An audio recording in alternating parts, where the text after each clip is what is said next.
Oh my God, welcome back, everybody, as we begin to get closer to the end. As the final choices are being made as our level 20 adventurers begin to realize that this long sought after journey that began a very long time ago in Nicodranus, a opportunity had arisen.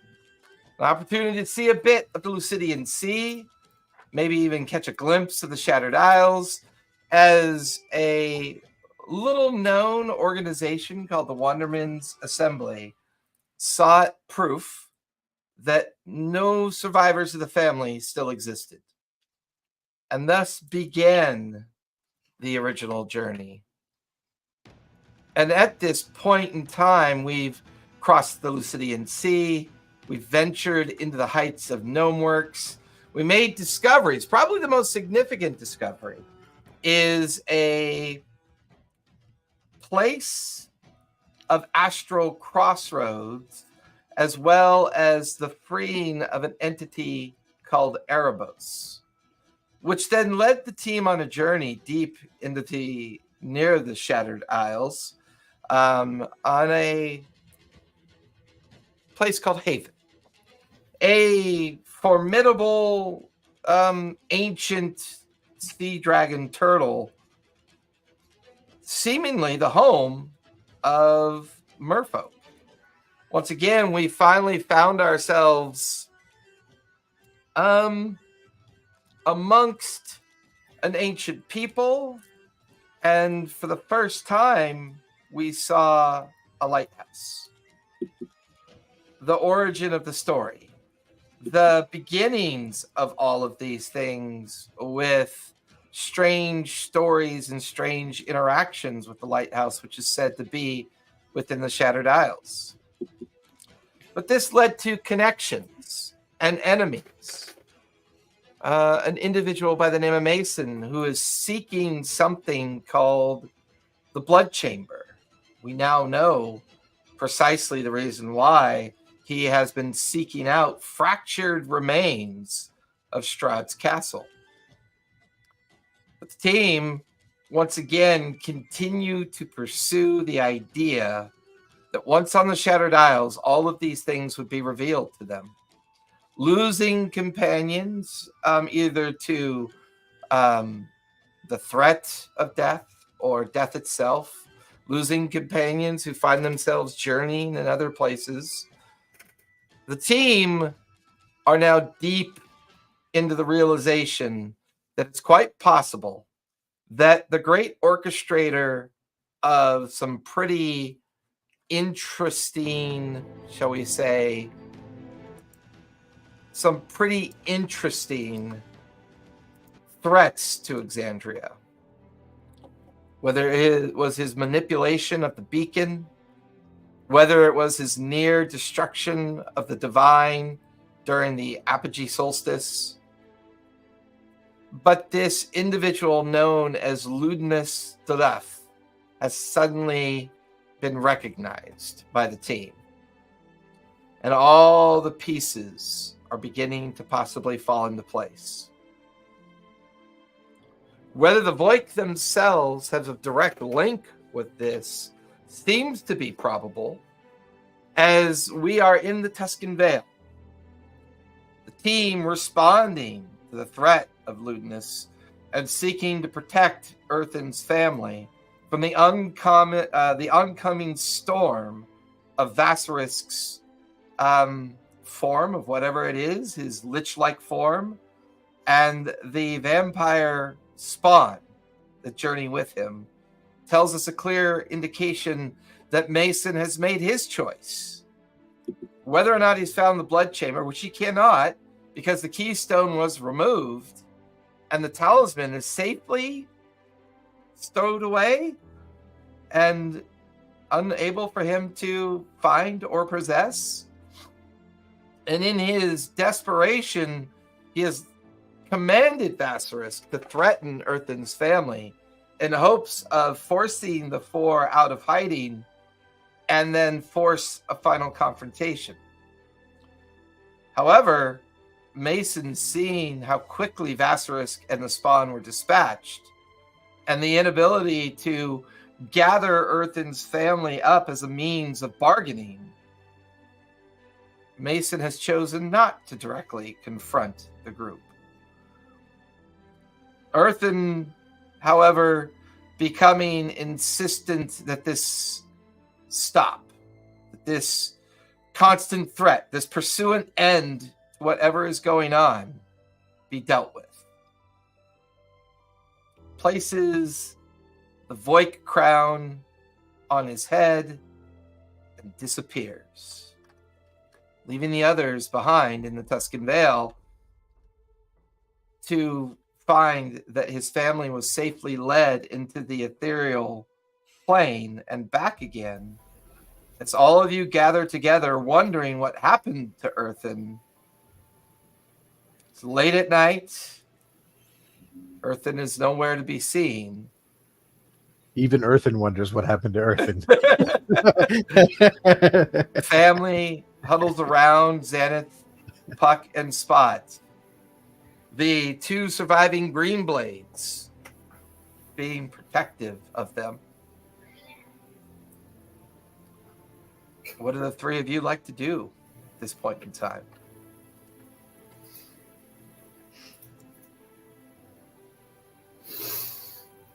You really wanted to meet my wife, and you got the opportunity now.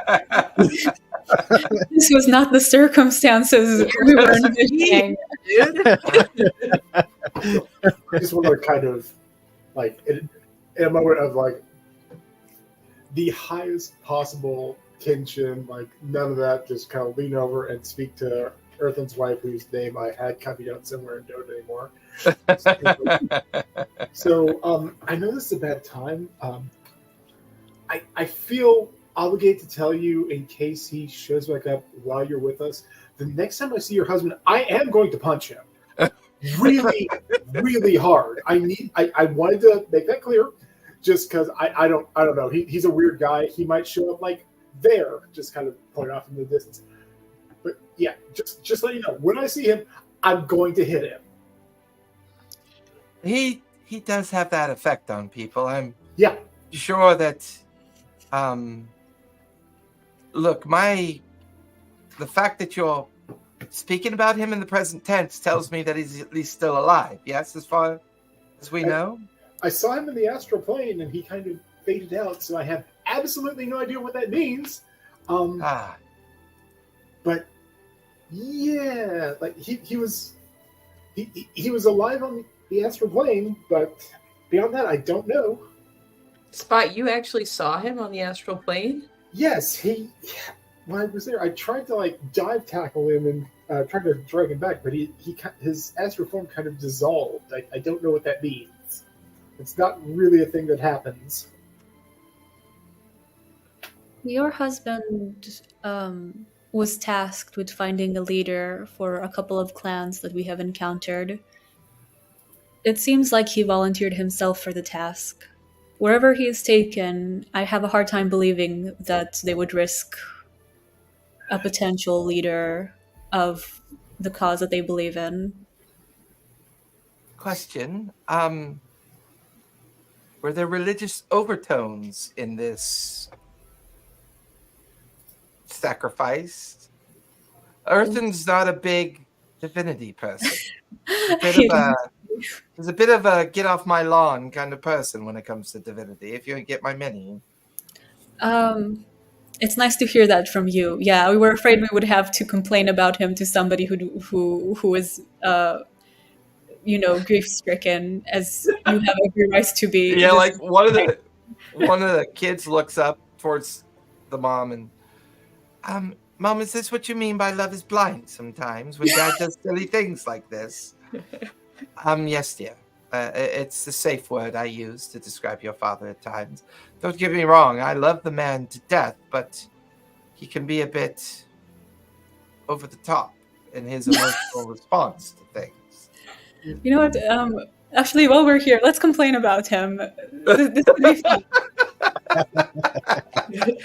Well, I am there. The stage is yours. Oh, he's.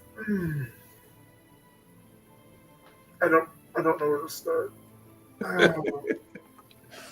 Well, I actually have a few questions for you guys. If you're not too, I know this is a lot, and you don't have to trust us immediately. Obviously, you've been through so much.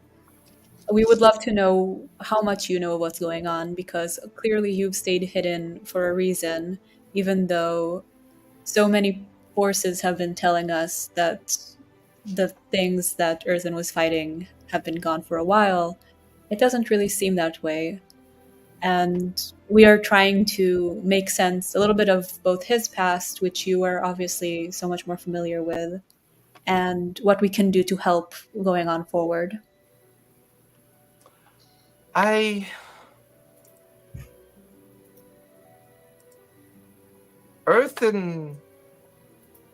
Earthen's journey has been a long time in the making.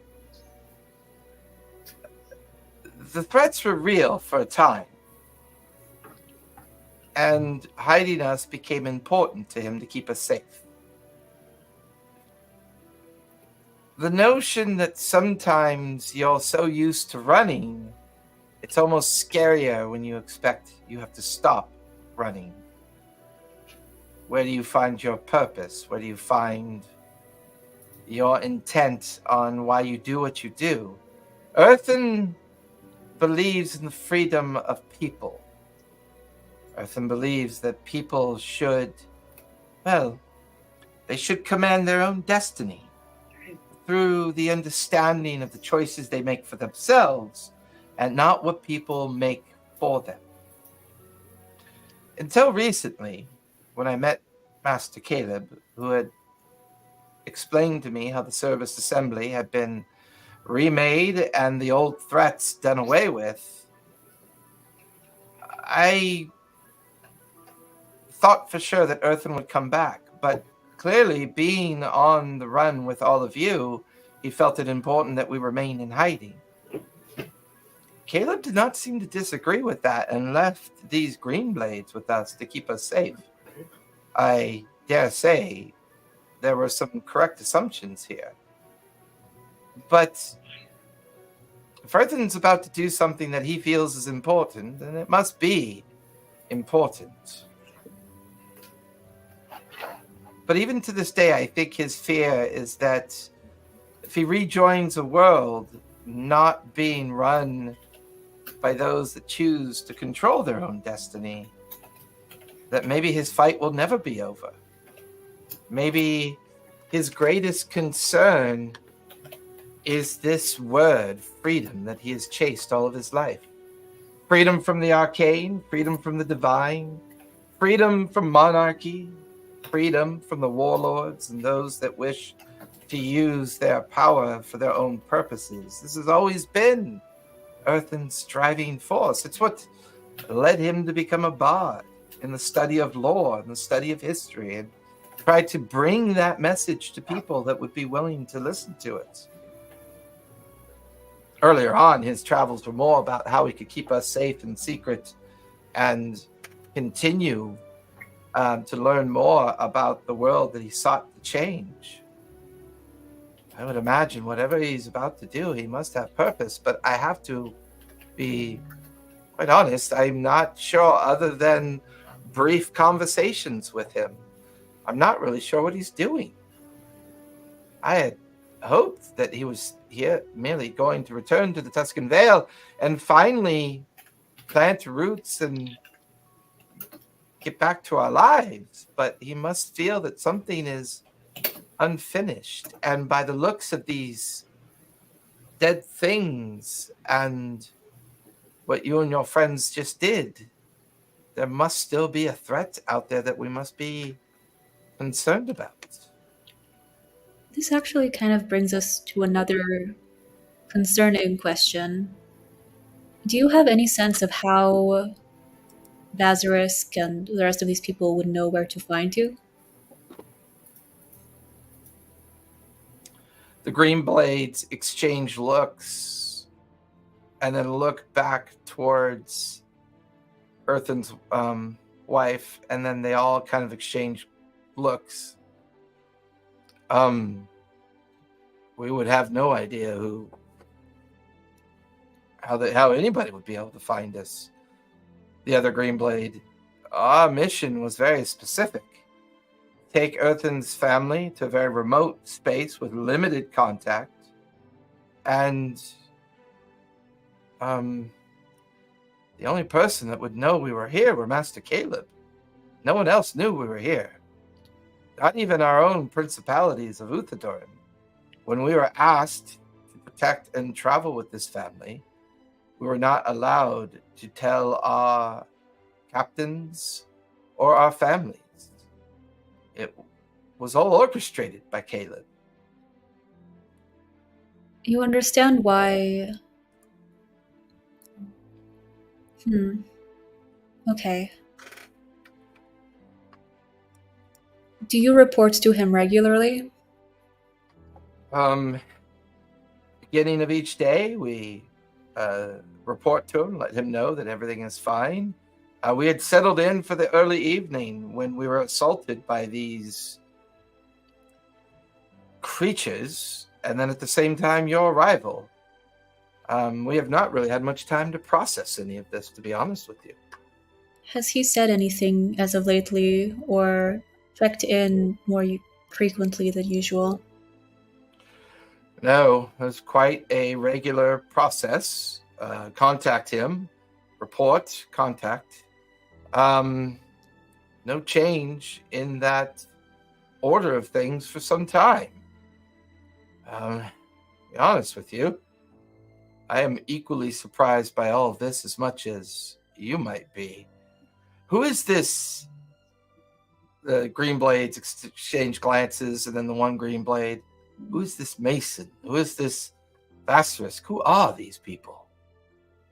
Would you mind if we searched your brain for a little bit, just to make sure you're telling us the truth? You understand why we have to be careful right now.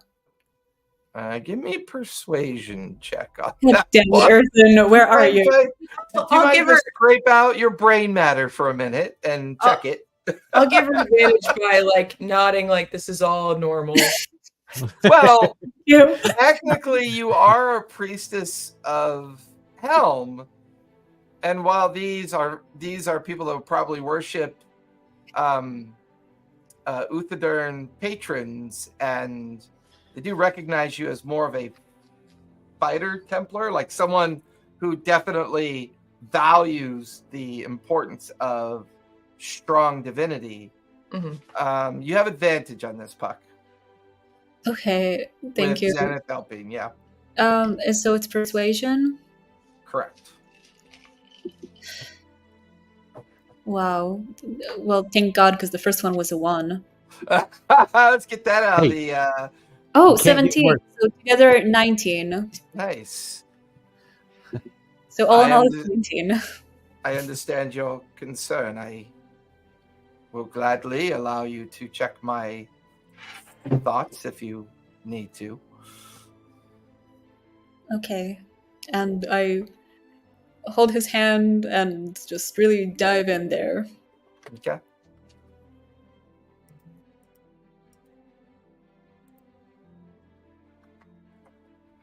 Earth and the world around you is liquid silver. As you were focusing on the journey that you're looking towards, for a brief moment, as you were peering into the astral sea to find the right pathway to take, for a brief moment, you thought you saw a tabaxi standing alongside you, but before you could focus on it, you faded into the one pathway that you can see. And that's when you begin to hear the sounds of familiar voices.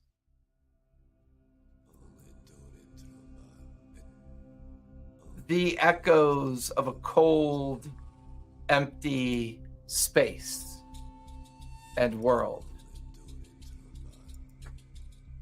Drums, pipes, lutes, all the things. And then you begin to hear the chants. a great energy of voices reaching up to the sky, and you find yourself standing on the edge of a familiar place. A place that you know you were once at before. Only things feel different. There's a sense of recognition that what you're seeing is what it looked like long before your arrival and the retrieval of the crown. You see 9 Void strapped totems in a semicircle. They're tied, bound, their mostly nude body exposed to the weather, but covered in the iconography of the Void, of the different tribes of the Void. One particularly large Void stands in the middle of all of them, steps up to each one, makes a magical invocation of what feels like druidic magic, and then draws the blade very carefully and very reverently across the throat of the first Void. They do this 9 times. And after each time, they dab a bit of the blood onto the crown. They then walk over to the Lore Keeper's totem that you remember seeing previously. They set the crown on the dais in front of the totem. They speak the words, and the crown is absorbed into the dais. This would explain the 9 undead Void that challenged you when you got here. When you raised your voice in an effort to maybe bring some kind of understanding about the Dragon Void. But your invocation of the crown and the stone has brought you to this point of either time or memory. It's hard to tell. The ethereal plane can be strange at times.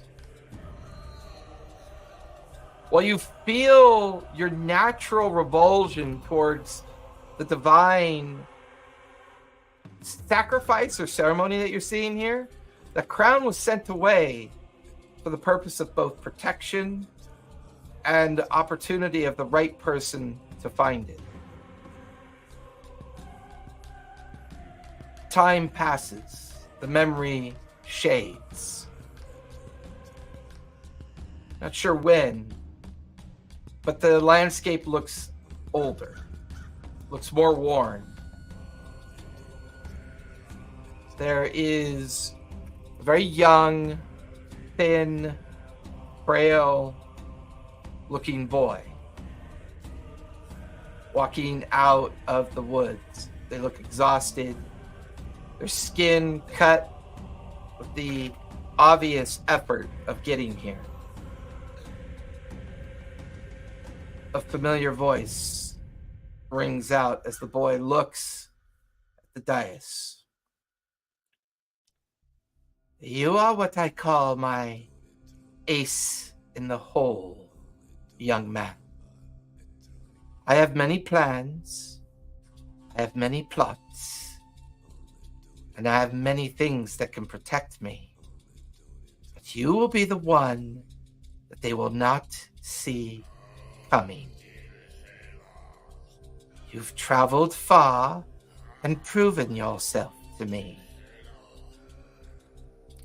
You've earned the favor of Ludinus de la. Now, begin your journey. You watch as the young man steps up to the dais, reaches down for a dagger, and plunges it into his eye. He begins to carve at his skull and pop the eye out and place it on the dais. Blood coming down his face, screaming in pain. The blood splashes across the dais. You then watch as each of the undead Voik begin to rise from the ground. Then a familiar visage appears amongst the dead Voik. Erebos. Before he was trapped, before he was contained, he stands as if to begin a ritual with this strange young man that just offered a sacrifice. That moment, a striking explosion of arcane energy, a strange shimmering portal appears. Ludinus arrived, gathering up Erebos and then disappearing back into the portal. The young man standing there in pain. And then a few moments later, Ludinus, a very young-looking Ludinus, arrives yet again. You did very well, young Mason. Now, let's get your eye repaired, and let's get you ready for your final bit of the journey. The image cracks and falls away from your mind, and now you stand breathing the cold air.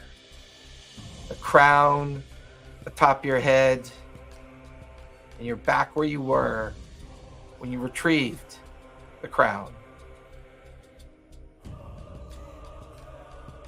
The 9 dead Voik surround you, including one that you don't recognize, a dragon Voik.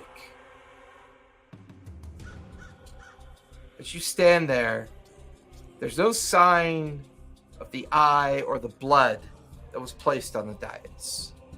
The crown rests firmly on your head. The 9 dead Voik, not seemingly responsive. Cold air bites. What would you like to do?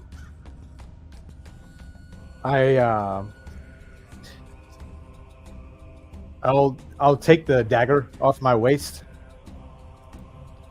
and hold my hand out over the dais, cut my palm, and squeeze a handful of blood onto the dais.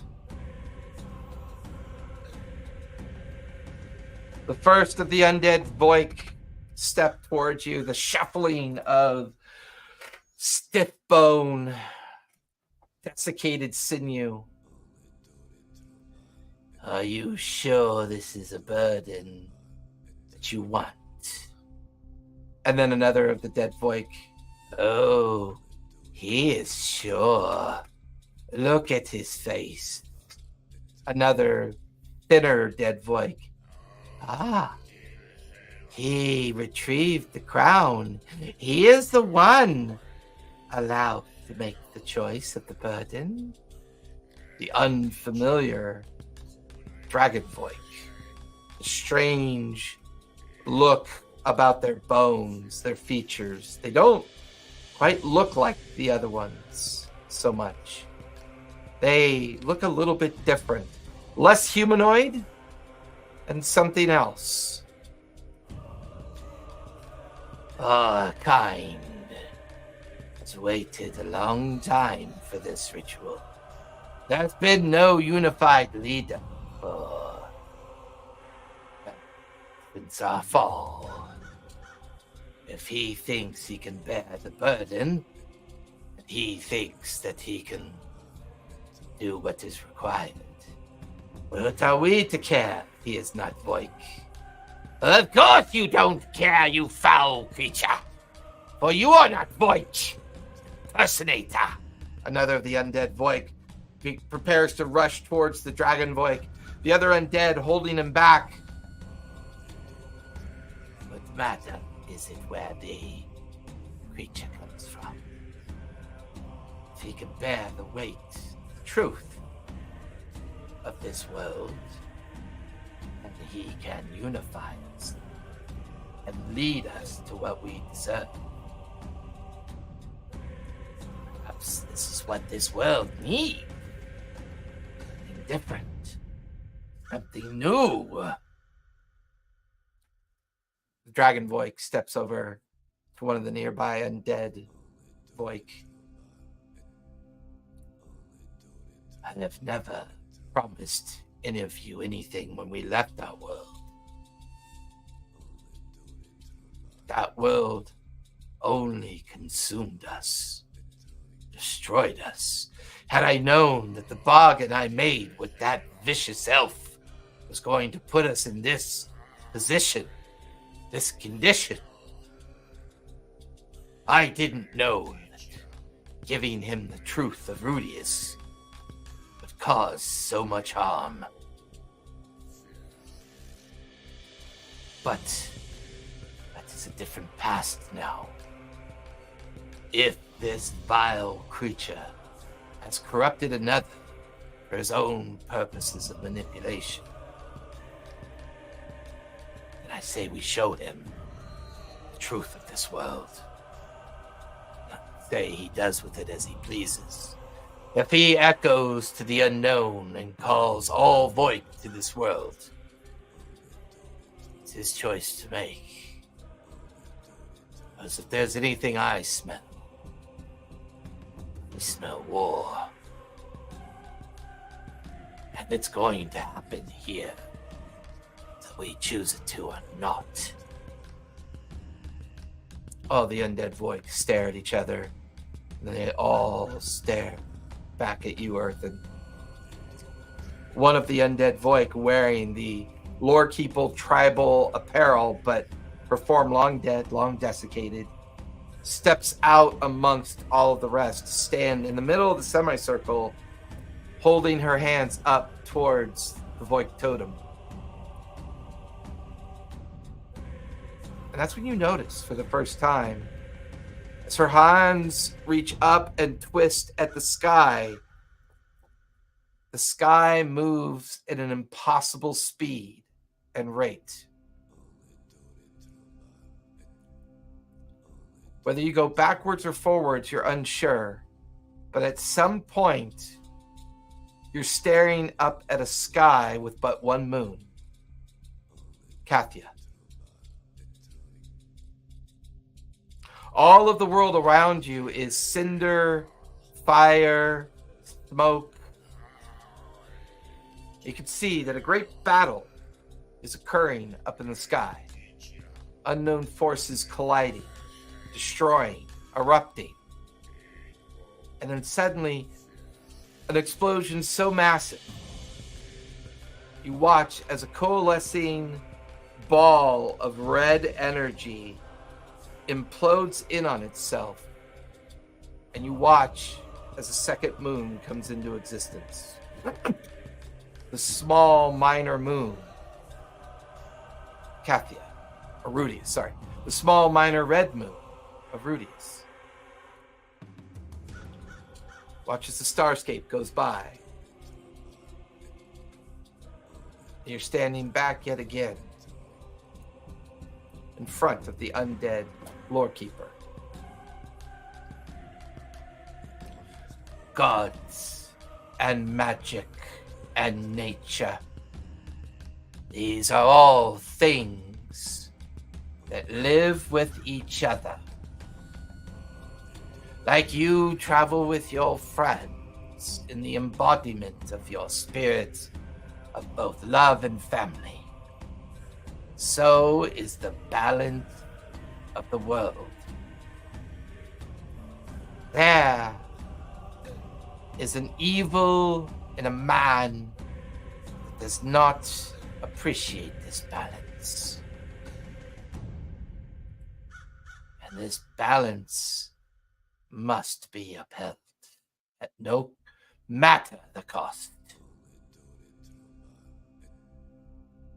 This vile elf has lied, manipulated, destroyed, deceived, all because of their hatred for the divine.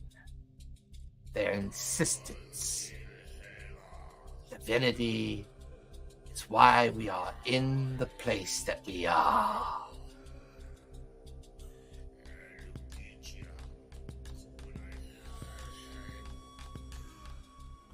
The great period of founding, the great period of calamity, destruction of Aeor, destruction of the great mages. Gods flee to protect their children, are all proof of their divine love.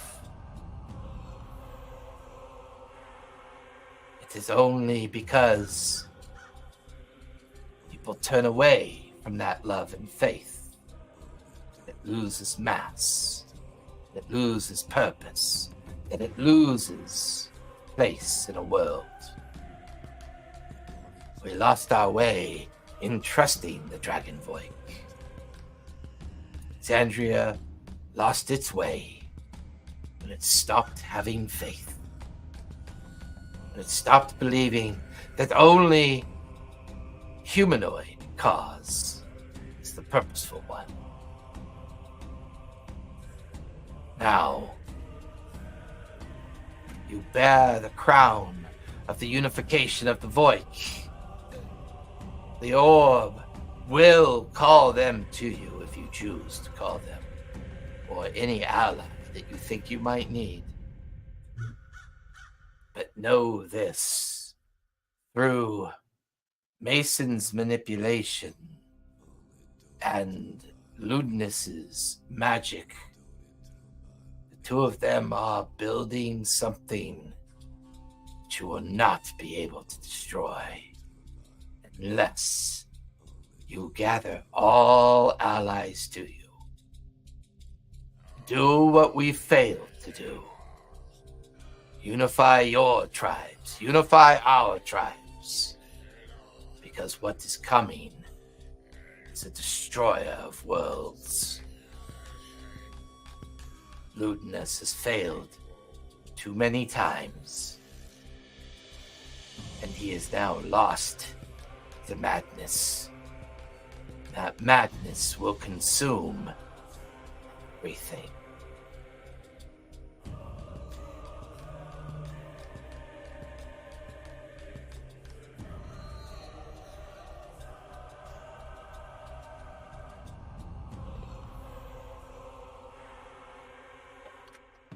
Bring me Erebos.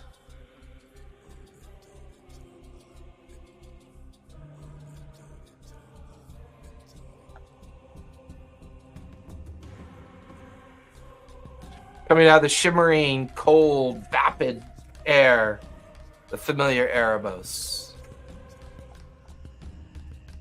Glad to see you made the right choice, Ethan. So you do remember me. Yes. I remember everything. I call upon you to help me correct what you allowed to go awry.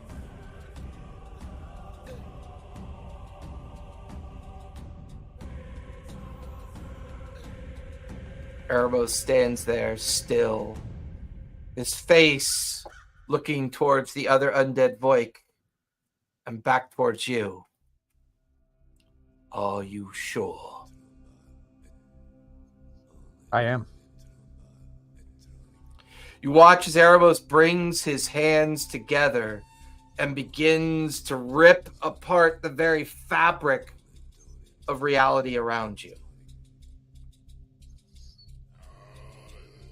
And there's a thunderous, arcane, just crash of energy that engulfs you and Erebos. Light and darkness fade away.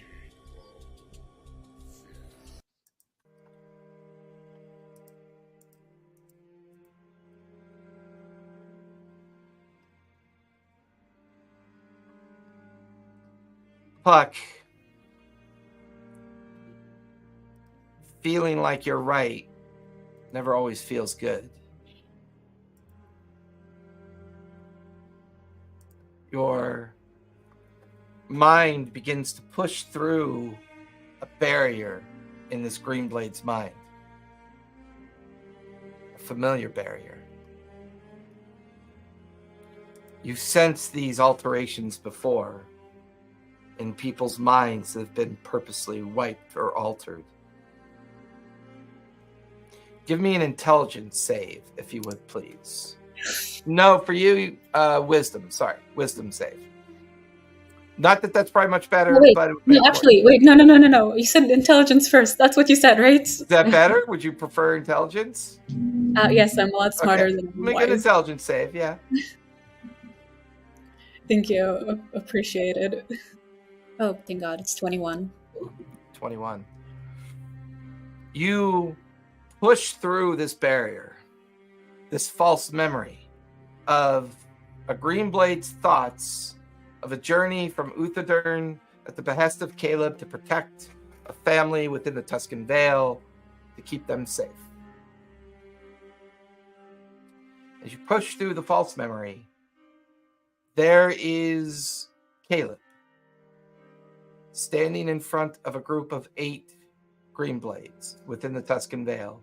You can see in the background the 2 daughters and the mother playing, kind of enjoying the freedom of the farm. Caleb invokes an incantation, a swipe of material components, an arcane utterance. This will have to be the hardest thing I've ever done. But there is no choice. When something is set into motion, it must be guided. It must be performative. To me and my friends couldn't do 100 years ago, I hope these 4 will.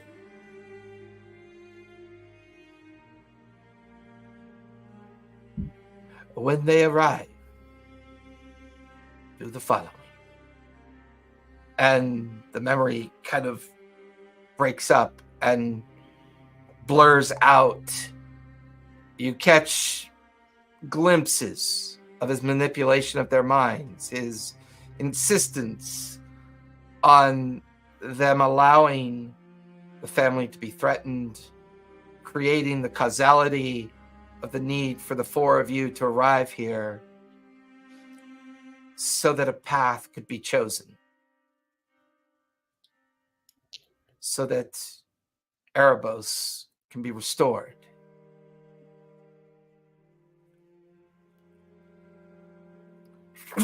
You pull out of the mind of the Greenblade, who looks at you in fear and shock.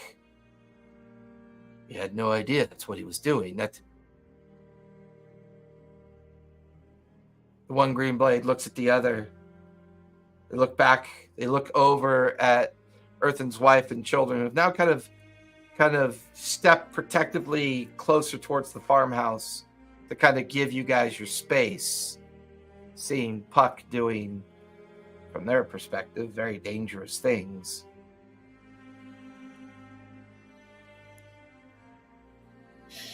Well,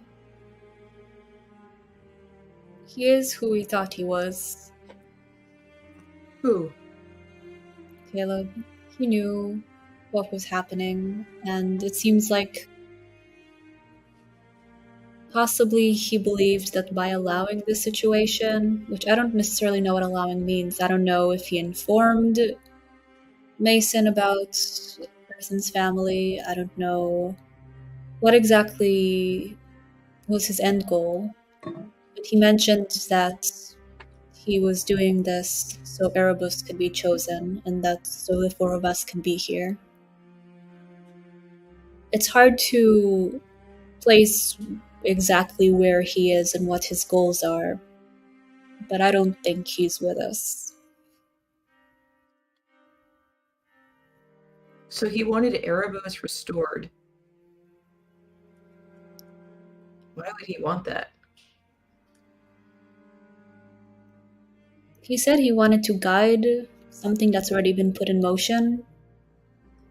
It's hard not to think about what he tried to do with the thing that was in my brain, where he felt that his understanding of the situation allowed him to control it in ways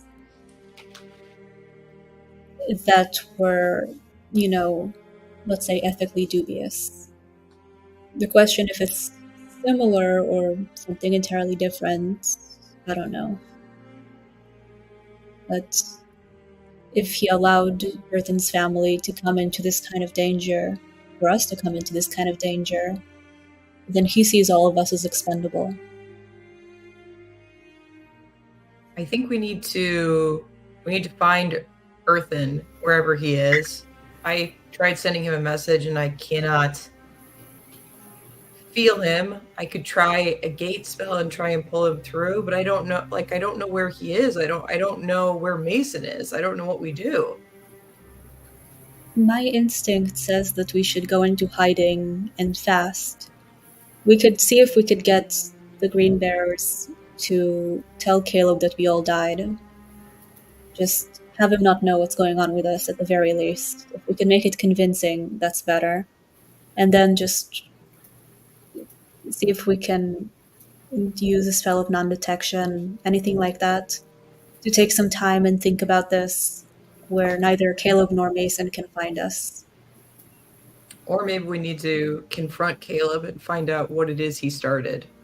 You said that he was this was a path he wanted us to go down to finish something that he and his friends had started, right? Yeah. Or couldn't finish. We can confront him. How do you feel about this spot? I'm all for confronting Caleb, but Mr. Greenberg, can Oh, yes, sorry. Of course. No, other things were going on. Other things. Okay, I got it. Yeah, there you go. Thank you for allowing us to keep the family safe. Oh no. Obviously, like I'm gonna punch him really hard, but no, I got no enmity against his his mate and children. That'd be cruel. Yes. Well, maybe we can just, at the very least, not let him know what's going on. We can try and ambush him on some capacity. I just don't know what he has ready for us. He seems in control in ways that I don't like. As a green blade of the earth, to have my mind manipulated without my agreement. I am willing to take on this task. Me and my friend can travel back to Rexentrum, deliver the bad news to Caleb and see what his response is. But that might buy you some time. Caleb has a reputation of being a very powerful wizard, as well as always trying to benefit for the good of those that either are in service of him or who he chooses to serve with. He's always been a bit of a hero to most people within the Morrow Valley. Ever since the collapse of the king's power and the rise of the new queen, with the subjugation of the Cerberus Assembly and his remaking of the world, well, his remaking of the Rexentrum capital and the Morrow Valley and its relationship with the other kingdoms, this had always put him in a position of grace and a belief that he's always striving for good. But to hear you tell the tale now, and after what you just did for my mind, at what cost has he accomplished these things? As things stand, it's unclear how much control Ludus has and how much of his accomplishments are true. It is less, I guess more than anything, it's that we're not sure exactly where we stand. And now, of course, Earthen is gone. Xanath, you tend to have a better sense of right and wrong than I would say most of us. Okay, just me. Okay, fine. What do you think is the correct path for us? I think we have a number of issues here. We don't know where Mason is, and we don't know where Earthen is. Caleb seems to have more information, but he also is hiding a lot of information from us. He might have a lead. Ludinus might have a lead, but he's extremely dangerous to talk to. Or I could try to summon Erebos, I still have who his seems to be tangled up in this. Oh yeah, or you could maybe call him. I was actually going to give it to you when it Oh. felt dramatic enough to do so. But this is pretty dramatic, so I think it was a favor given to you, wasn't it? it was. I don't know. I thought it would be dramatic. Never mind. If Erebos is at the heart of this, I did not sense that he was hostile to us when we previously spoke, and maybe he's the person we need to talk to. I think you're right. Is this the place where we want to do it, or do we want to find a place where we might be shielded from prying eyes? I think we should distance ourselves from here. Whether that means just like walking towards the mountains or Me and my friend will take the family into our own security. He will guide them to Uthadorn. There he will keep them safe within the halls of our king and queen until either Earthen's return or whatever you deem necessary. I will travel to Rexentrum and deliver the bad news that all of you perished in the fight with these creatures, and the creatures left after your destruction. Perhaps that will cause Caleb to reveal something to us. I hope so. I can cast fog. I know it's nighttime, so Xanis should be able to fly or to float. I have my coin drake, and Spot can basically fly. Laughs in the face of gravity. Yeah, Maverick. Yeah,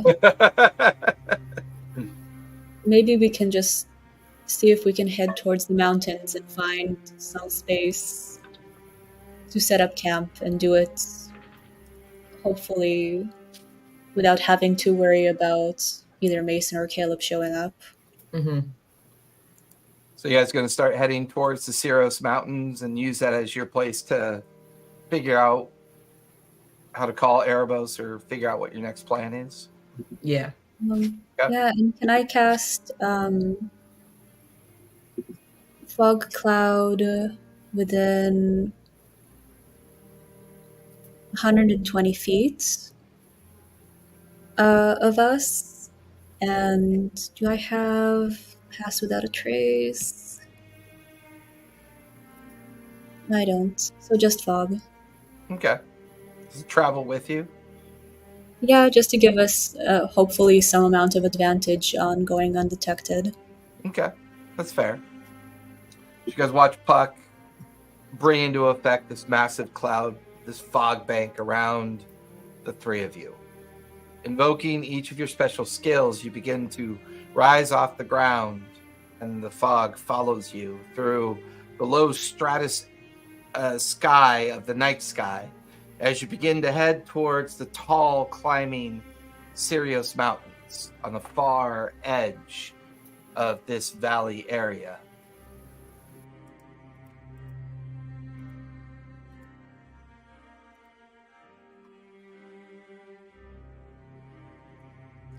Earthen, things calm down. The energy recedes. You and Erebos stand in a familiar space. A great, massive effigy of some godlike creature,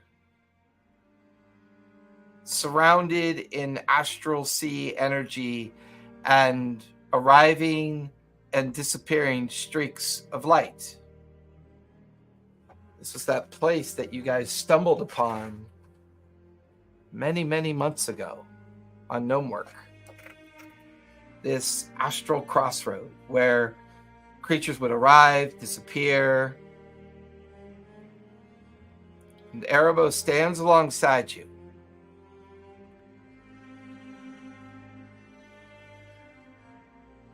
This place was my domain, my responsibility.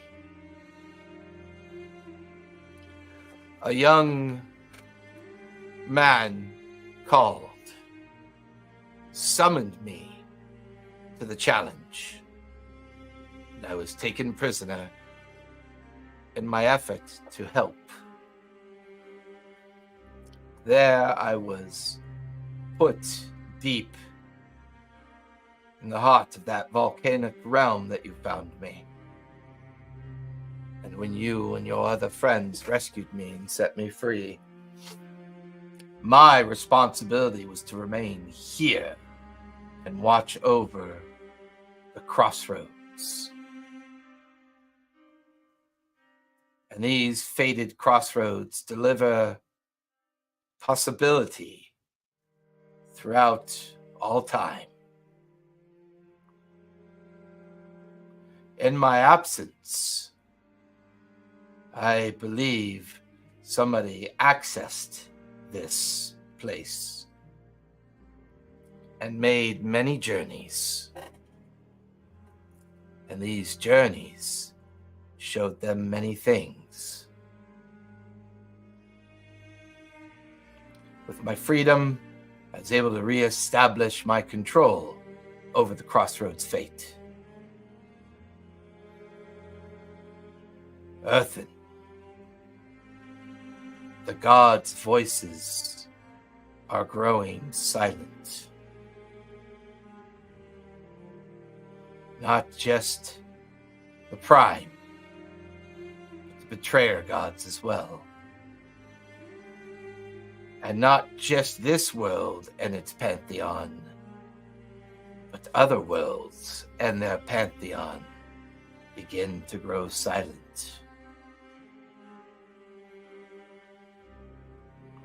Whatever has happened is not limited to this world, but all worlds are under threat.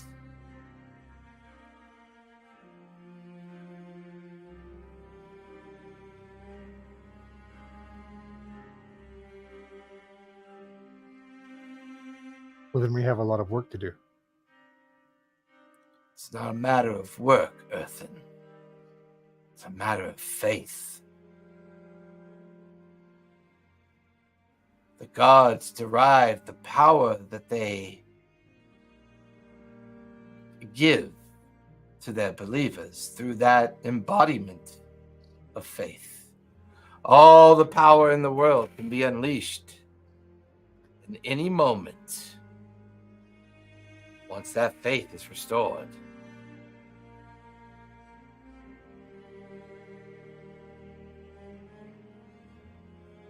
Erebos, do you know why I'm a bard? Do you know why? Do you know where my power comes from? Do you know how I got to be here, where I am now?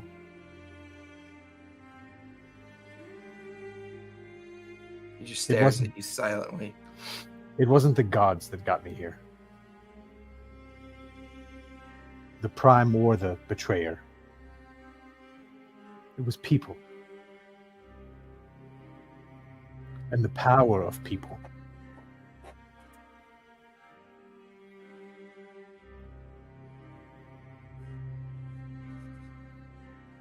I've spent my life chasing, perhaps it's a dream. I've spent my life chasing this dream of a place where there is no yoke, where there is no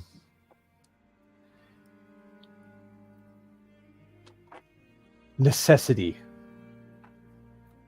for this obeisance to some divine power. Because when people come together,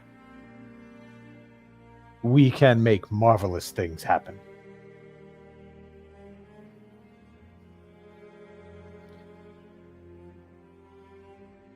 Why? Why did I start that revolution in Regzentrum? It barely got off the ground. But why?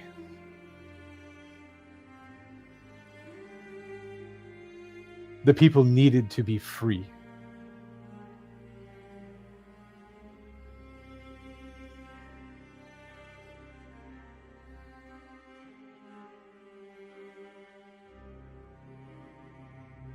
Erebos stares at you for what feels like forever.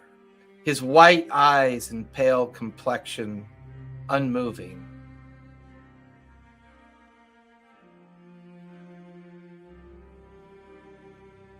Perhaps you just lack the faith to complete your task. The faith in yourself. It's easy to blame things of power for their own fallacies. The hardest thing to ever do is to look upon oneself and recognize weakness, recognize fallibility, recognize the fact that the gods have always been an illusion of strength and power. But you question something that you have been given countless evidence of. Your friend Xanath believes in you. She has fought by your side, traveled with you, suffered with you. Puck, the most seemingly innocent of you all, although I suspect we know the truth, has shed blood and spirit and has been enticed by some of the oldest and darkest powers, including my father. Spots a rambling soul of true belief. The chaos of his decisions, the very essence of faith. So much evidence, so much proof. And you continue to believe that you don't have faith in these things. Where do you think your magic truly comes from, Earthen? Yourself? No mortal being can be that foolish. The veil, he flourishes, tears at the air around both of you. The thin spaces between existence. The magic pulls the magic to him. Life, death. The energy of these places crackles with the faith of old gods and the hope for new gods. But a world that lacks faith, lacks hope. A world that lacks hope, lacks purpose. A world without purpose is a world not worth having.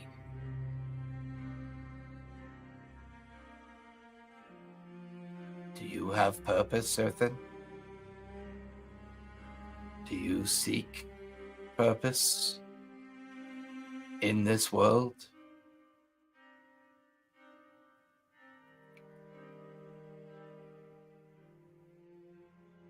I believe I know my purpose in this world.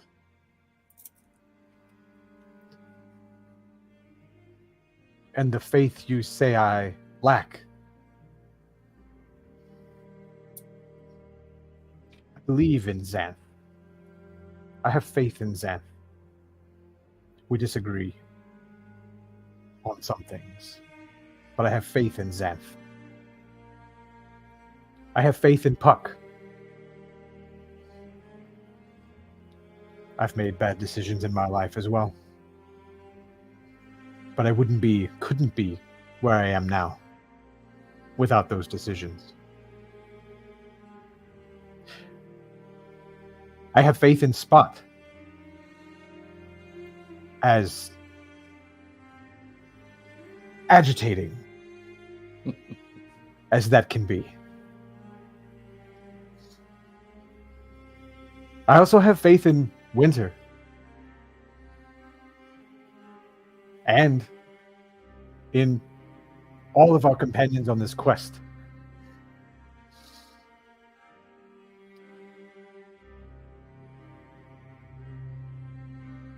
But I cannot bear to see faith placed in the hands of such fickle, misguided beings.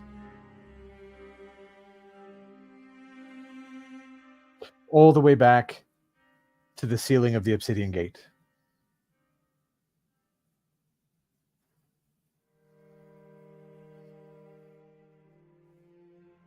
Forward to the death of your brother.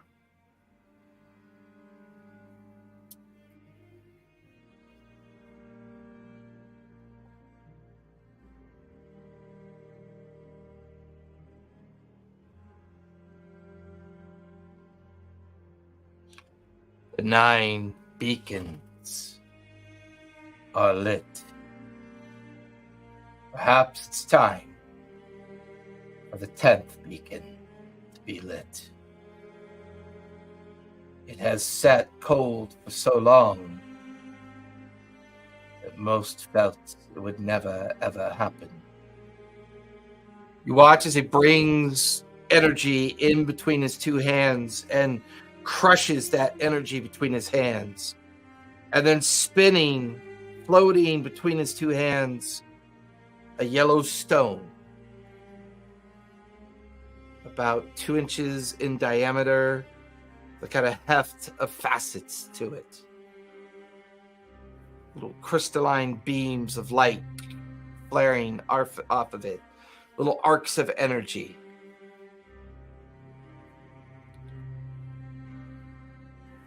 I give the faith back. I repair what is broken. Take the stone, Earthen. It's yours. I leave it with you.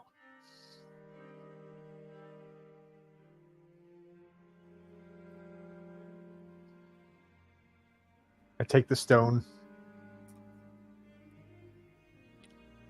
and I roll it around in my fingers. Does it look familiar at all? No, it doesn't look familiar at all. Too small to be a lighthouse beacon. Too small to be a stone of energy with purpose. It's almost a stone that represents the improbability and impossibility of your decision.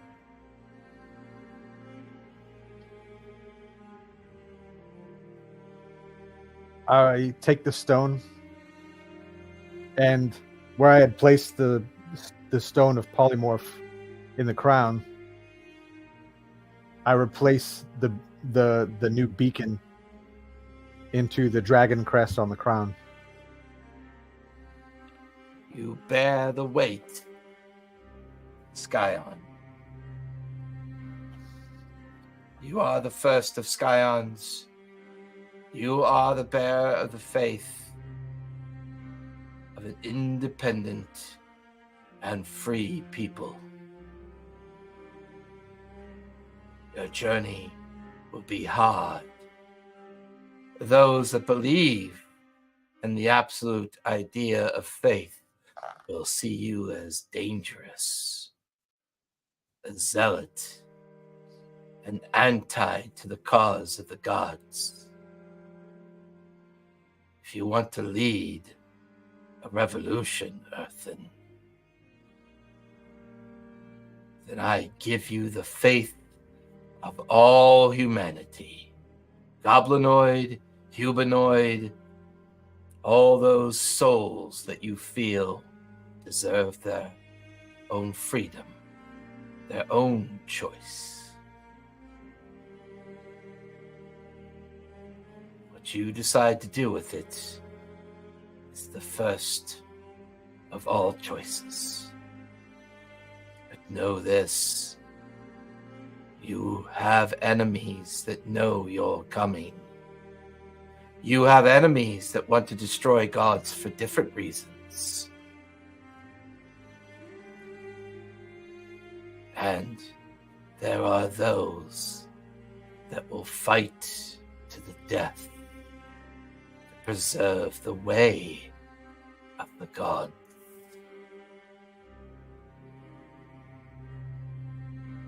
Let the new age of Skyon begin. You watch as Erebos just melts into the energy of the space that you're in. You watch as visions of the past and the present fill your mind. And you stand on the edge of a familiar cliff with a familiar structure off in the distance. Its energy pouring out from its edge, drifting out and about. You look down, Fjordheim does not exist yet.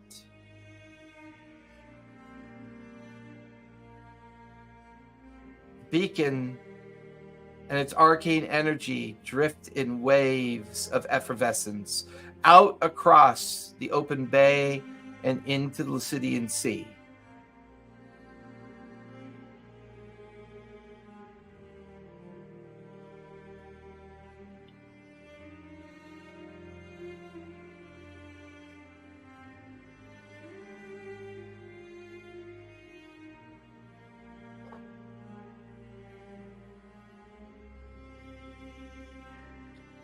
Voik, to me. Somewhere across the vast astral sea, thousands of voices rise in crescendo, and blooming spots of energy appear on the horizon. One ship, then two, then 3, a dozen, 100, 1,000 ships arrive at the call of the reason why they knew they had to come to protect this world. Their journey bypassing the conflict with the Dragon Voik. And the great emblem of the Skyon emblazoned across the landscape that draws the Voik here to set roots, build their totems, unify their people in the jungles of these shattered isles.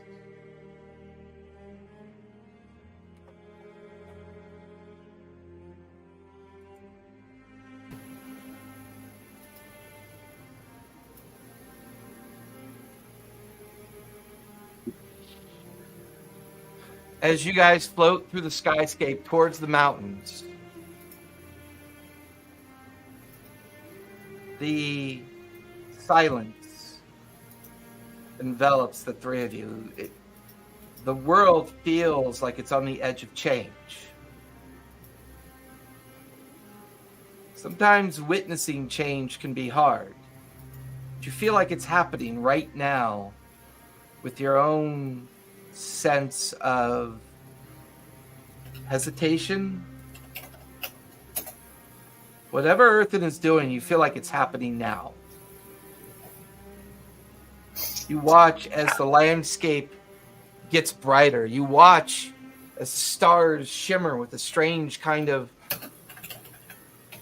elastic glow of energy. The three of you drift over the landscape of the Tuscan Vale and the valley it sits in. And you pick a lone peak within the Sirios Mountains. Frozen thousands of feet, you drift towards it. A series of ledges and other small shelters of rock on the edges of this peak. And you guide yourselves down towards it, and you gently land on this frozen landscape. What would you like to do? I think it feels like something is happening right now. Should I try to call Erebos? Or should I try to call Earthen? I guess we should maybe start with Earthen. I can only do it once. It's a 9th level spell. Oh. We have the coin of Erebos, so maybe we can try to call Earthen, and if he doesn't answer, we can use the coin. Okay. I will try to cast a gate spell to summon Earthen from wherever he is. Read that spell for me one more time. You conjure a portal linking an unoccupied space you can see within range to a precise location on a different plane of existence. The portal has a back and a front. Let's see. Travel through the portal is only possible through the front. Deities and other planar rulers can prevent portals created by the spell from opening in their presence or anywhere within their domains. When you cast the spell, you can speak the name of a specific creature. If the creature's on the plane other than the one you're on, the portal opens in the named creature's immediate vicinity and draws the creature through it to the nearest unoccupied space on your side of the portal.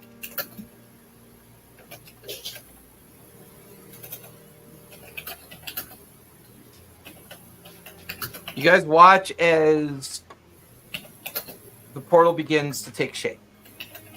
Xanath begins to focus on the spell, consume the components. As you bring this gate into effect, how do you call Earthen? How do you make Earthen arrive?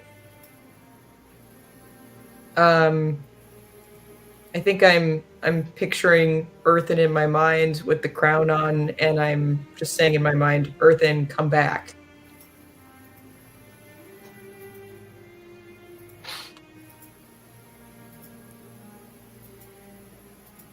Earthen, you hear a familiar voice. The edges of what you know.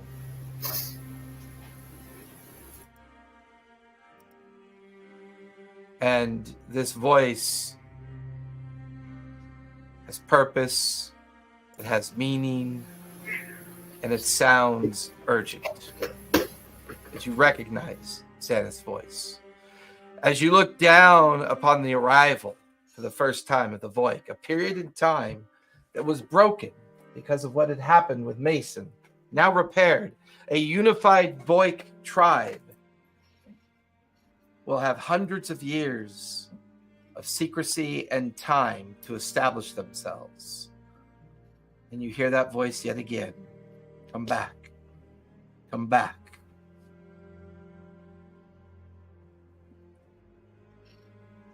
Can I reverse the spell? I mean, you could certainly try. It's a pretty powerful spell. I know. I don't mean counterspell. I mean reverse it. Draw them to where I am. That does not seem likely. The spell, its purpose for why Xanath brought it into effect, is designed for one person to use. As you think on this, you hear, come back. Come back. I'll first speak out to the Voik as they assemble. You watch as the first of the ships land on the beach.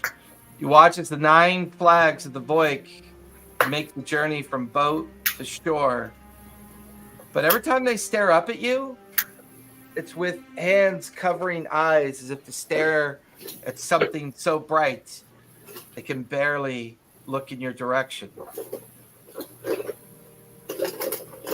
I reach my hand out and tell them to prepare. They hear, "Prepare!" echo throughout the valley. There will be a time. There will be a time. And now they fall to their knees. Stop groveling. I hate groveling. Groveling? I hate groveling. They awkwardly look at each other and quickly get back to their feet.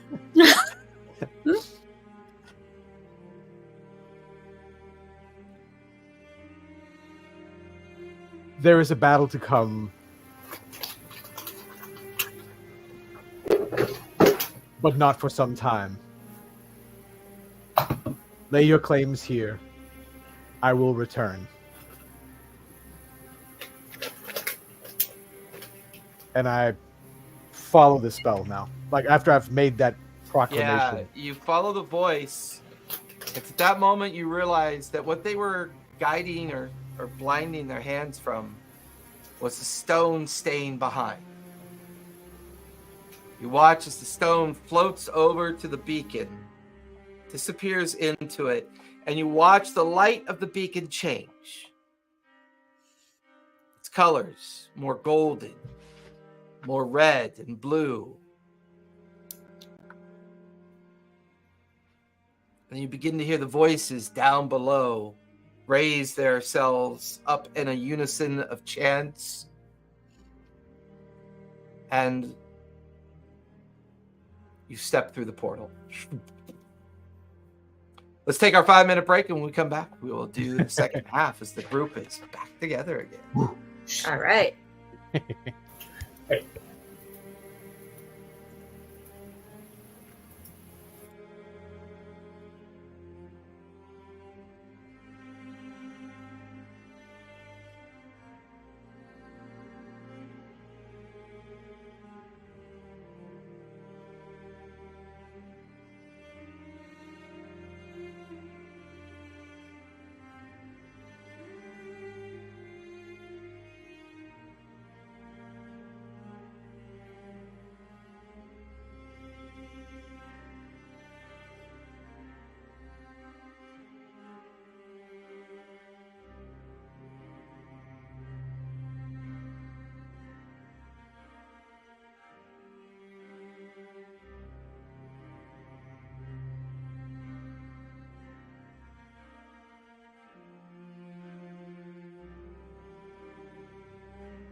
Spot is the loudest background player I know. Sorry, that is the cat drugs configure that the alarm set to go off at 8:30. So No there worries. he goes. I love it. Sorry. Drugging my cats. Every time. Hey, welcome to my literal, baby child. Oh yeah, that true polymorph definitely altered you, Earthen.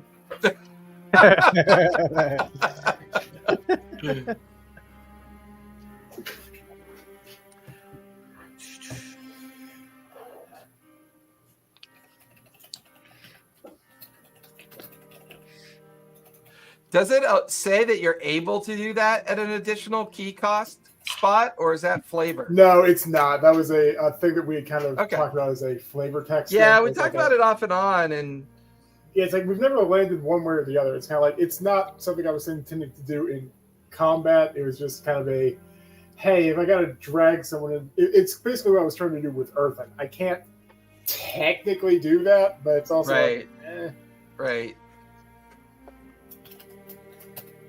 The gate flares with energy, and Earthen appears, landing on the rocky ledge. 4 of you are back together again, isolated up on this very tall peak within the Sirios Mountains. So does oh my god. does he look different? It looks very different. What does he look like? Ageless. Earthen? Is that you? Yeah. Yep.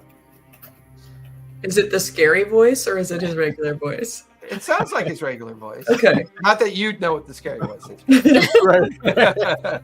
Yeah. Oh, yes, it's me. No.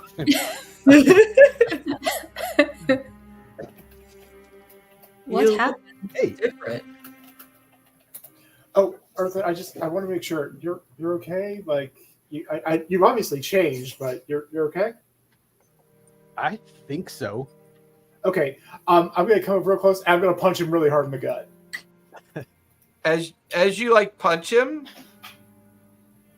the amount of pain that shoots up your arm, the fact that he doesn't even budge at your strike, and Earthen's even looking at your strike like, what the fuck?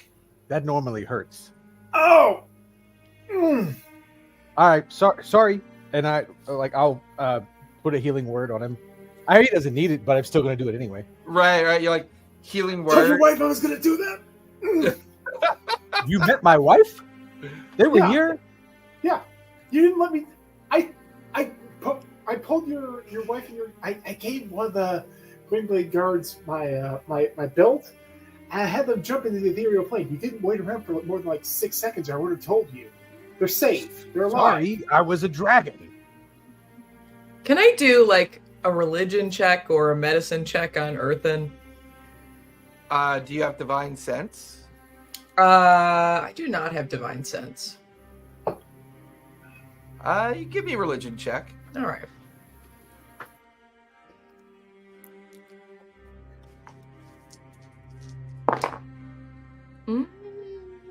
That's a 15. There's definitely something strange about him. His age feels undone. Well, he still looks like Earthen, and what you can see looks like Earthen, but he is not old. Like you remember, the wrinkles are gone, the smooth complexion, very kind of strange, almost a little like unnatural. You can't help but notice that when he cast Healing Word on his friend's Spot, there was a bit of an extra flare of energy when he did it. He almost kind of shimmered in his entirety when he did it. What happened to you? Where have you been? I think it worked. What worked? So,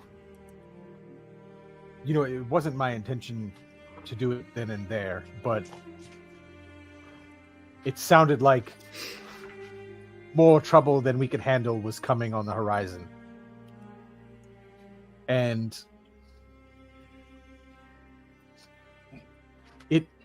when I got the crown, I was told that I would need to choose the next successor, the one who would unify the Void clans. And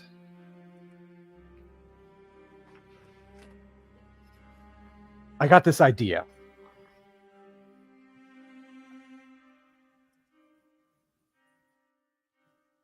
If I could unify the Void clans, if I could bring them back together, maybe I could undo all the damage done from their fracture and the separation and the pain and suffering and everything that's been caused since it happened. So that stone Spot, remember when we were we went to that shipwreck and we pried the stones off of the chest? Yeah, I remember that. That was terrifying. Yeah. Mm-hmm. I kept the stone of true polymorph, and I had intended to use that against something we were going to fight, or I had it for those reasons. And then I thought, well, if I could use this stone to become whatever was necessary to reunite the Void clans, then maybe we could fix this. Maybe we could be successful, and we could win. Cool. So you used a stolen gem to transmute yourself into a god. I get it. Same old story. Yeah. What are you talking about?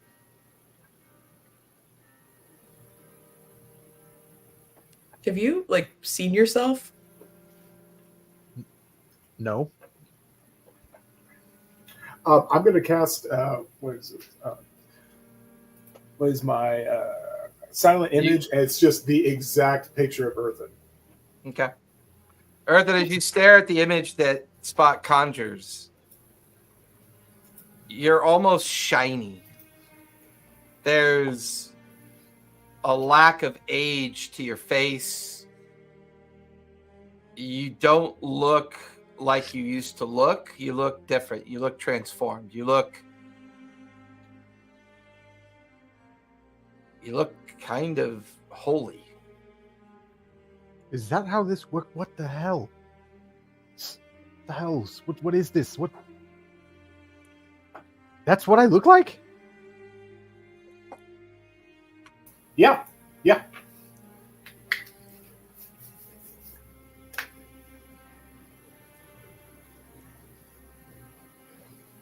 I mean, I have another interesting way of testing that. You mind if I punch you again? Sure. I sit my chin out Yeah. So I'm gonna go ahead and please tell me if this is done. I'm gonna be like, all right, well, after our last thing and some meditating, I figured out I could do this. I'm just gonna go Sacred Flame. So radiant damage, so you should be immune to that. But yeah, 13. Nothing? Are you gonna hit me? Yeah. I thought you were gonna hit me. Good to have you back. There's sacred monk fire on your face. Oh shit. Yeah, nothing happens. Just kind of washes over him. I'm reaching for my locket. What locket? It's what Earthen's worn the whole journey. He's had the silver locket with a picture of his family inside. What locket? Where's... Oh no. What happened?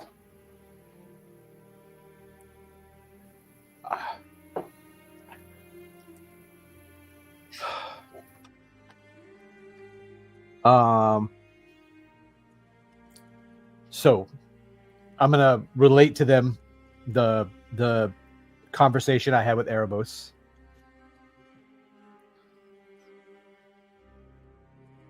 Do you relate the whole conversation? Oh yeah, So everything that Earthen has been learned, really open he about spends the next 20 minutes of this late night mountaintop conversation telling you everything that happened. That's everything. 1, 2, 3, 4 pages of lore. Okay, like 4 pages of scribble scrawl. I told you when we were at the forge. Remember, we what was his name? Magna. What was his name? The fallen Azamir that we met. Yeah. Even then, I told you. When we stood before the obsidian gates, I told you there has to be a better way. There is no better way in place. The thing that you want to do, destroy all divinity, it doesn't solve any problems. It just leaves a bunch of people powerless. It means when bad people do bad things, like devils in the 9 hell, who, by the way, are not gods, do bad things, there will be no one with the power to stop them. My Voik are not gods either. Spot looks a bit miffed. Like,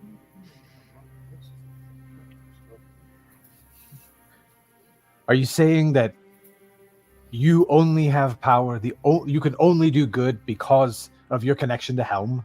You're saying Xanth without Helm does not exist as a good person doing good in the world? Of course not, but I make the decision to do good acts, and I am able to do more because I have help from Helm. Helm is like an avatar of my faith as much as I am an avatar of him. And without gods like Helm, many people will not have protection. I thought that we were past this. Like, I know when we first met that you were like entirely anti-divinity, but we've been together for months and months and months, and you've seen all the good work that divinity can do, and you've seen the people choose to provide service in the name of a god in order to do good acts. I'm gonna look at Puck. Like, while you're talking, I look at Puck. I look back at him. We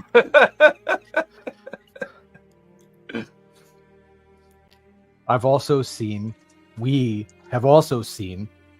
the harm that can come from a mistake.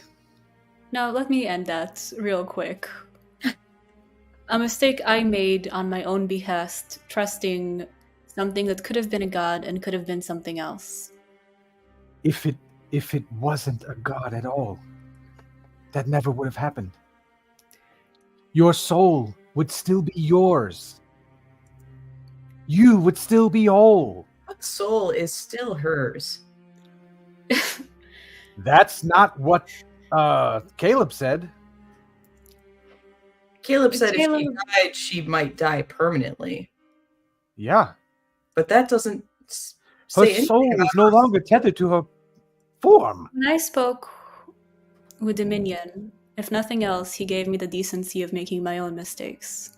When I spoke with Caleb, he did not have that decency, and he was as mortal as any of us, except, of course, for you right now. I will say, I have known you for a long time. You are very understanding. You have had empathy towards people I myself would not have empathy towards. So, when I tell you that some of your talking points are unfortunately similar to the person you hate the most in the world, I do want you to consider that as something to pause at. Not something to change, because we all have different opinions, and that's part of how we managed to exist this long. If all of us were the same, we would just all make the same mistakes. Your mistrust of divinity is as important as Xana's trust in her connection with a divinity.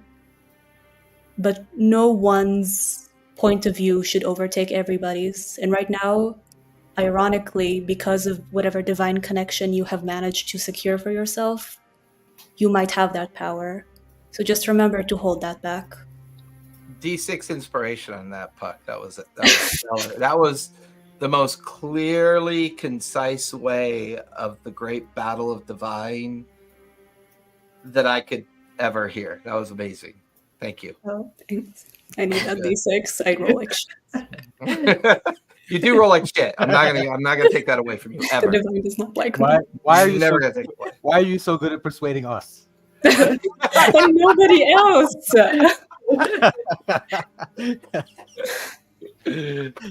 Oh my god, that was so well done.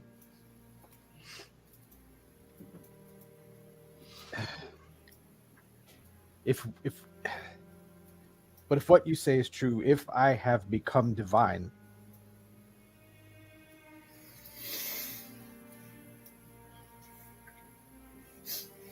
well, this isn't what I wanted. Shit. Well, maybe that's good that that's not what you wanted. Frankly, I would have wanted it, and I would have made a terrible god. I just But wanted if nothing else- everything and everyone to be free. Free from all of their burdens. Freedom isn't free, you know that much. I mean, right now, you have power. A lot of people die for power. I trust that you are wise enough to handle that. But please, don't let whatever strength you have recently acquired turn you into the exact thing that you despise. That's always a risk. Xana, with this conversation more on Puck and Earthen right now, and because Earthen shared the entire story with you, Yeah. Give me a religion check, if you All would, right. please. Okay. Come on. Keep telling you, Baldric, I'm not that kind of cleric. That's a What? 14. You want 14? Yeah. Inspiration? From a god? God level inspiration? Oh, you know what? Still, yeah. Yeah, Is it do it. Enough because I would like. I do have. If you I have- told me you're trying to figure out what's going on, I would gladly grant you inspiration. It's more passive than directive. That's why Right. she can't really get the help action. Yeah. So it's more I have passive. I have a once a day ability where I can roll twice and add 10 to my roll. There you go. I'll do that This feels like that opportunity. Yeah. All right, that is a 38. The part of the story where the undead Voik and Erebos spoke of the burden, he carries the burden. He carries the burden of humanity that is convinced that faith is not required. He carries the burden of freedom. He carries the burden of the separation between the parent and the child.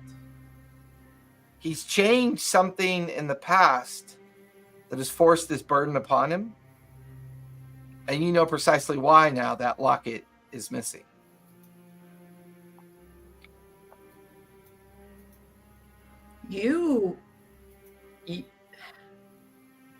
And I think I'm feeling really crestfallen in the Yeah. moment. Yeah. Earthen, you took on something really, really heavy. You wanted something for everyone, and you took on the burden of it. And you're different now. You're an avatar. An avatar of what? Who? An avatar of that desire to be free from divinity, to be free from burden. Where's your locket?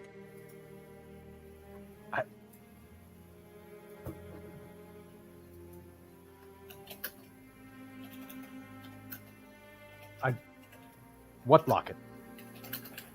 I'm going to try and cast sending to his wife. No connection. Doesn't exist. Your wife, your kids?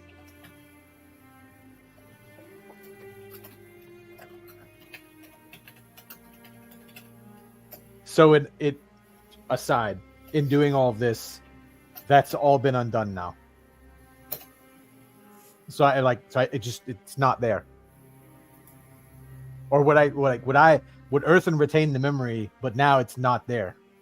Or Earthen's not done yet, so I would say you retain the memory. You retain the memory.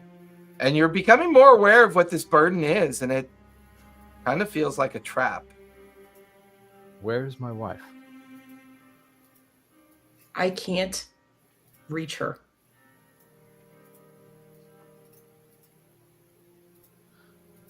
Where are we? Where are we now? We're in the mountains, about Yeah. half an hour from the homestead they were being kept in. I'll turn and take off towards the homestead. Do I need to activate a ring to fly now, or is that? Or You guys watch to travel, as... Well, the question is, do you take your friends with you? Sure. As you think of the I can't, homestead, within the blink of an eye, you're there. Where is my wife? I go into the building and throw open the door. Empty. Doesn't feel like anyone's lived here for decades. The damage from the fight is still. Nope. No damage. Wait.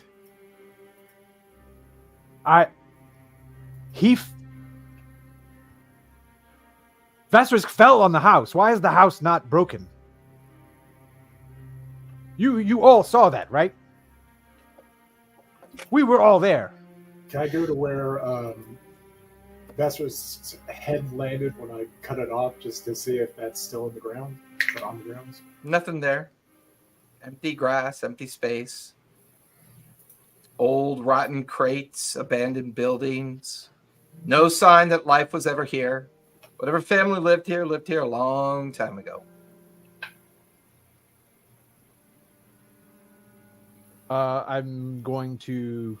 We're all going to Rexendrum. And I'm going back to our house. Or at least what was our house. You arrive in a valley bereft of city. A barren place, empty, no capital city, no population. It's overgrown with forest, grassland, wild animals slinking in and out of the darkness of the night. You stand amongst an open glade. Silent night and silent wind swirling around you. No, this isn't right. I'm thinking back to, hang on, I need to pull up a map and remember the name of the place. I forgot her home, the elven home, to the west of Rexendrum, where the Sylvan Elves lived. Oh.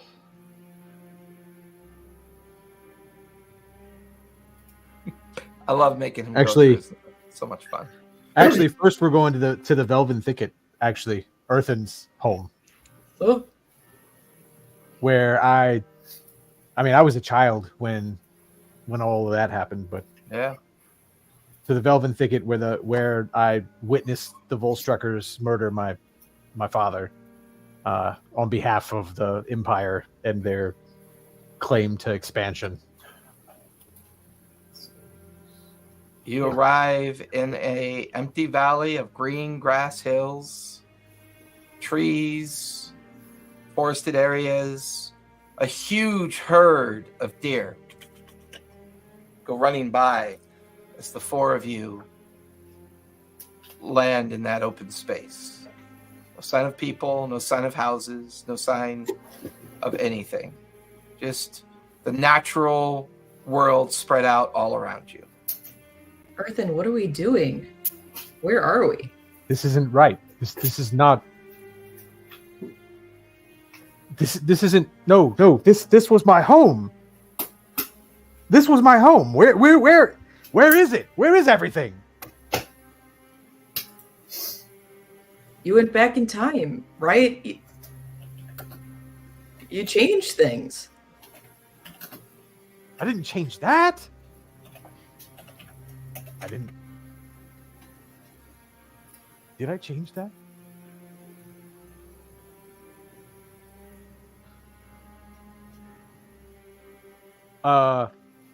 We're going back to the Voik landing, the beacon.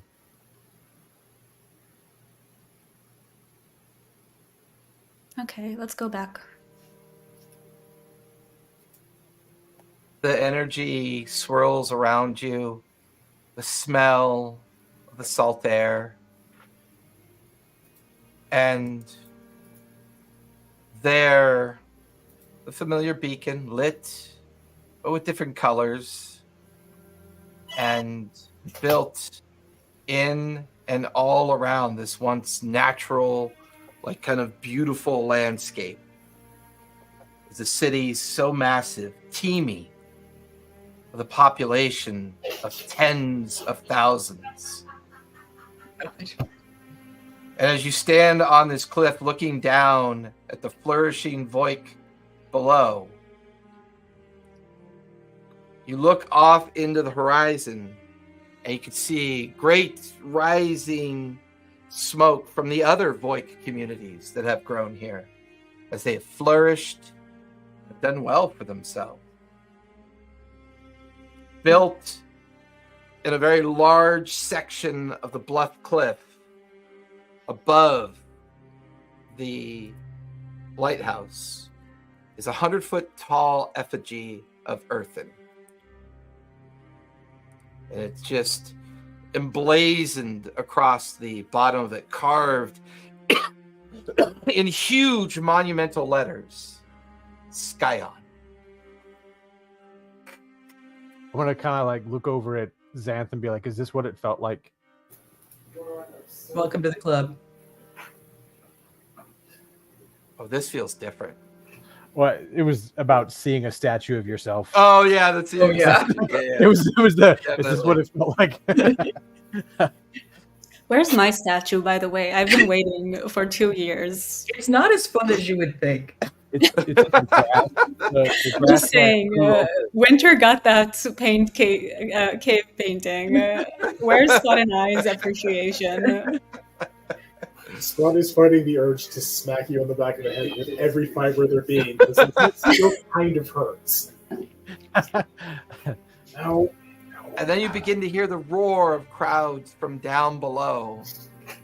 You see these great war machines built all along the coast of this Fordheim city. These great airships beginning to rise up as hundreds of airships filled with thousands upon thousands of warrior Voik begin to ascend up into the sky, drifting off into the horizon. Yet, coming from behind you, hundreds of more Voik airships as an entire isolated community of warriors set with purpose to be prepared, as they were told so many centuries ago, are now lifting their great armies up into the sky and drift off into the horizon. Shit.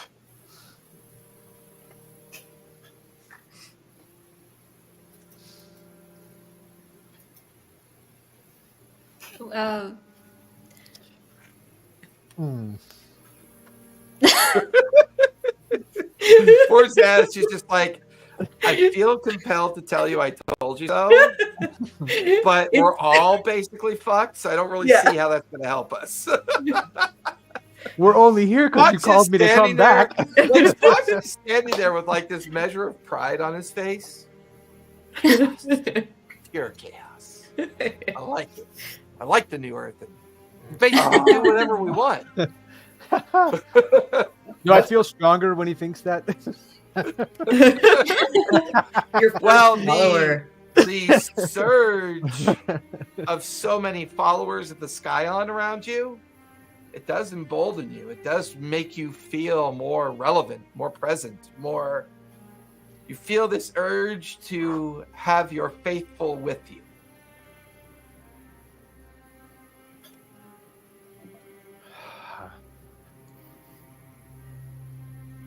Wait here.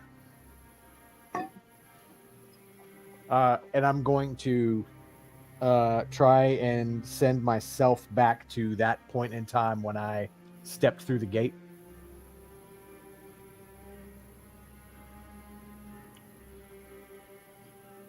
Which one? The one where you... When I left the Voik to go and answer the gate call. Okay. The four of you watch as Earthen tries to think about that pivot that he expressed to you. That idea of the choice that he made when he left the Scion Stone behind and warned the Voik about preparing themselves for the future.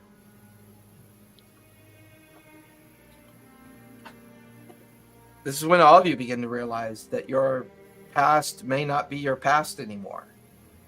That this new present that you're living is an unfolding of a fated event. The memory that you recovered for that green blade and about Caleb's insistence on the choice of a single path and the manipulation of a powerful wizard. The idea of what Mason was doing. The idea of what Ludinus might have been plotting and planning in his prison. All of these things led to a point where Earthen took back the faith of humanity,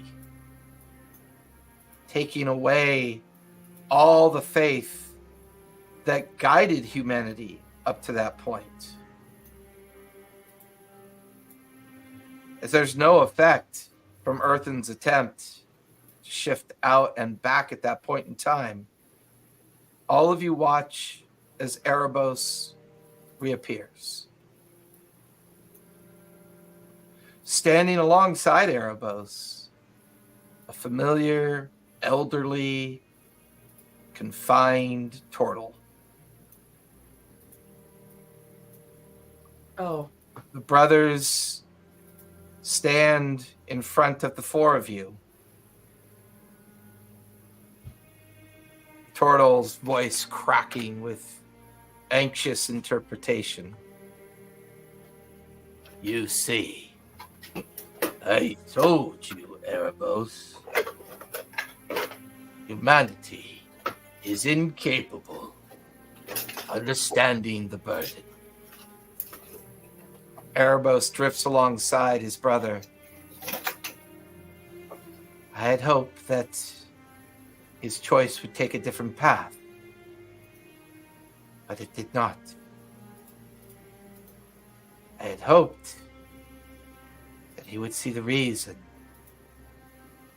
and the importance of faith, and he did not. I thought that the love of his family and his friends would bring him back from the brink of the remaking of the world. The turtle drifts to stand in front of the four of you.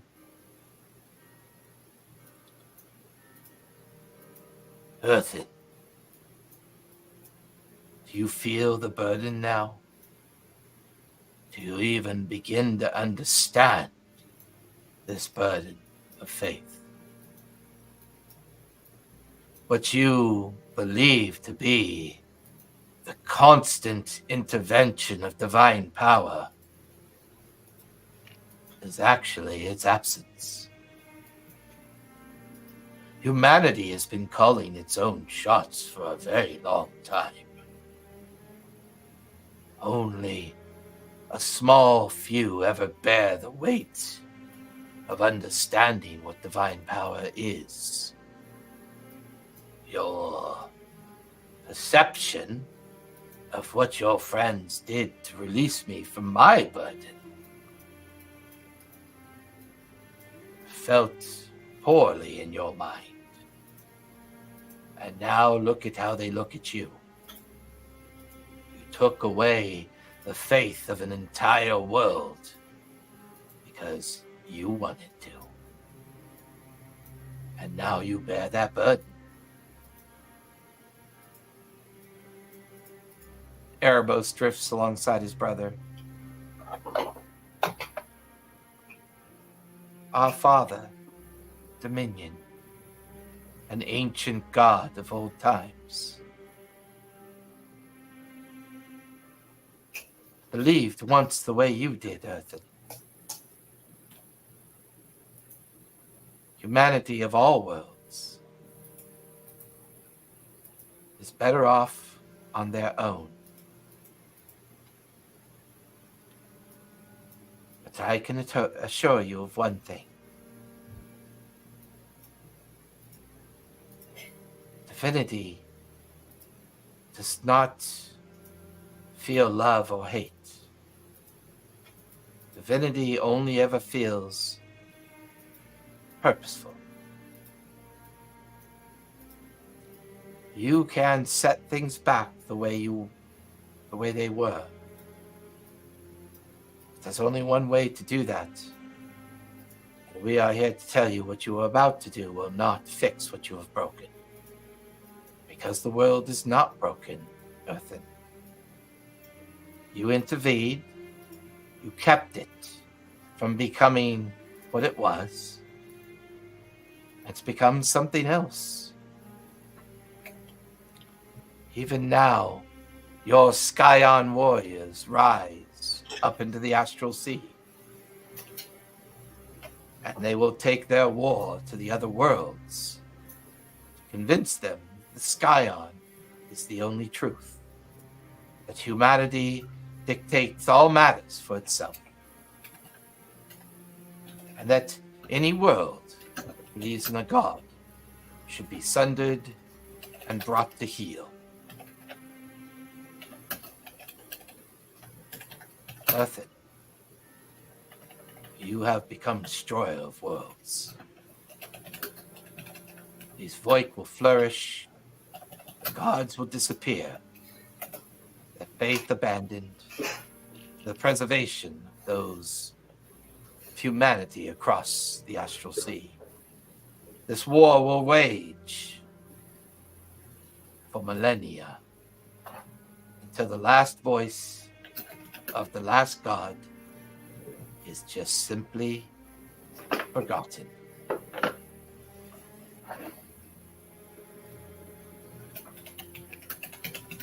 This was not the plan.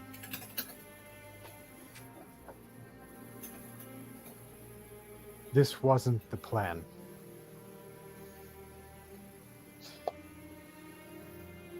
Draxel Grix. Erebos.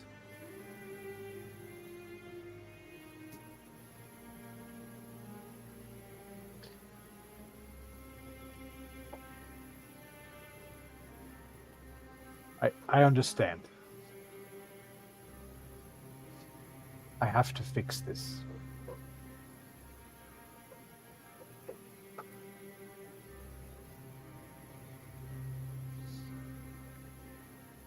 The two brothers stare at each other,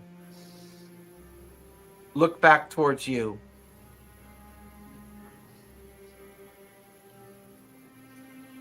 The four of you find yourself back in a familiar place. Back at the fated crossroads. the great massive effigy of the godlike statue holding up the ceiling of this empty, vast area. The wisps of light crossroading and going in different directions. Erebos and Draxelgrix gone. And you stand there looking down at 4 familiar individuals. But they look younger. They look from a time of when they were traversing this place for the first time.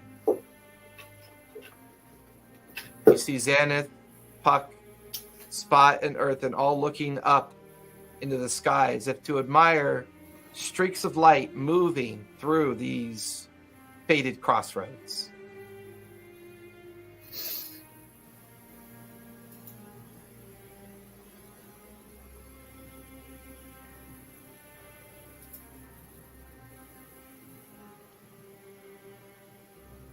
Then the memory of ghostly shadows convincing those 4 souls to keep trying, to keep moving on, to continue to do what they're doing.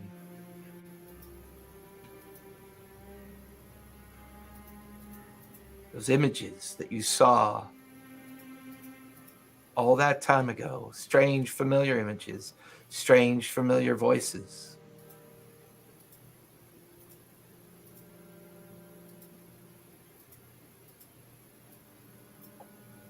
These crossroads, Earthen, you are but shadow and dust and light crossing through many faded paths around this massive structure. You look down, seeing your former self, helping your friends through this space to eventually find your way deep down to eventually help Erebos escape. You begin to descend into the shadowy light of the crossroads fate. You watch as you hear a voice.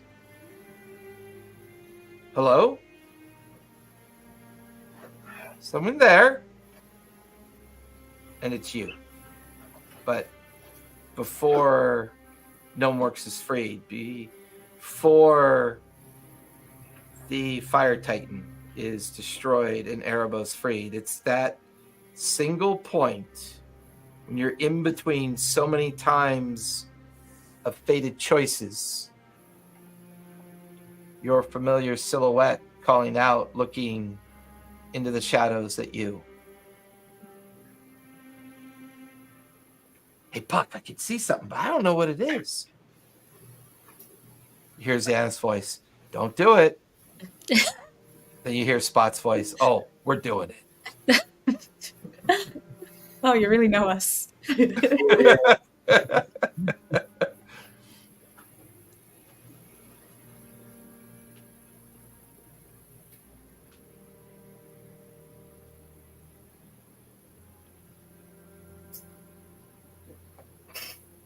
Believe in yourself, Earthen.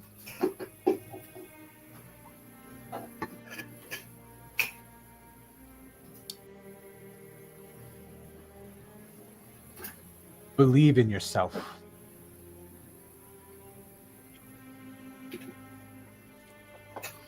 Listen See to a Xan. hand begin to reach out towards you, start getting closer towards you.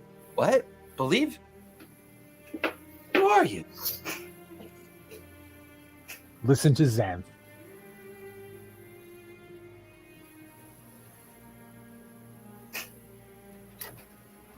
Keep an eye on Puck. Actually, help Spot keep an eye on Puck. How do you know our names? Who are you? What are you? I am what you will become if you don't listen.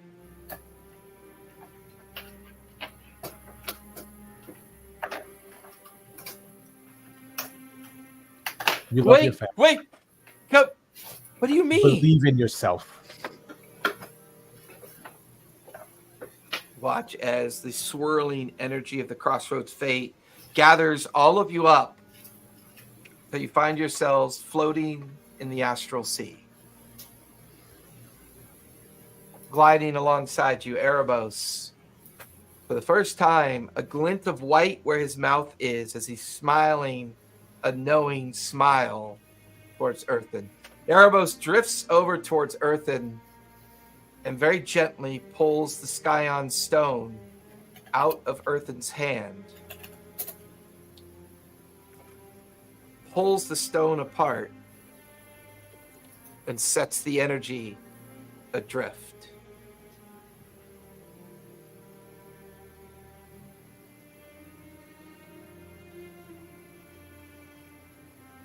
Do you see now, Earthen?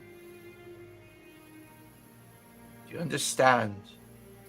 It's not perfect. It's not ideal. But without that balance, life does not flourish. Hope does not take root. Your rebellious nature is important to your kind. It's come in many different shades across the different landscapes of your kind. Evil will always lose as long as there's hope.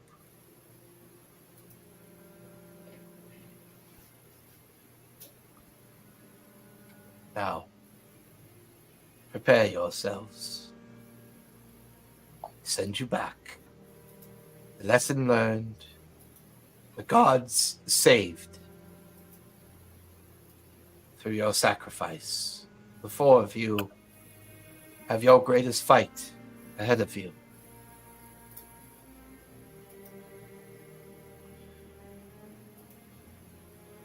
I cannot intervene, for the Crossroads Fate is in purpose, in motion. The pathway set. Choice made. Mason's power will grow. Lewdness will seek through Mason to destroy the divine. But he does not possess the one thing he needs to do that. The talisman of blood protects the blood chamber from both of them. We have met somebody who was in search of this talisman. And I described the person who we let into the vicinity of the talisman and hopefully is not evil.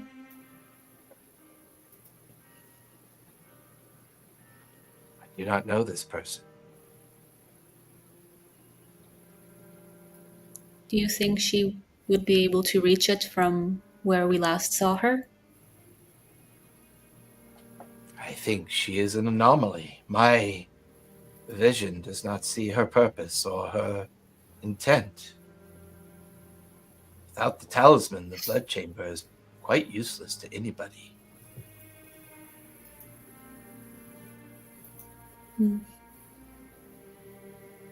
I see. Was she alive or dead when you left her then? Undead. We brought her back to life.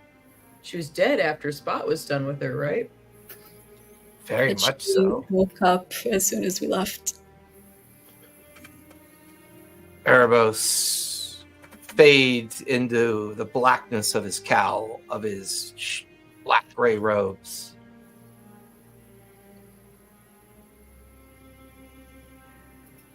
I don't know what that means.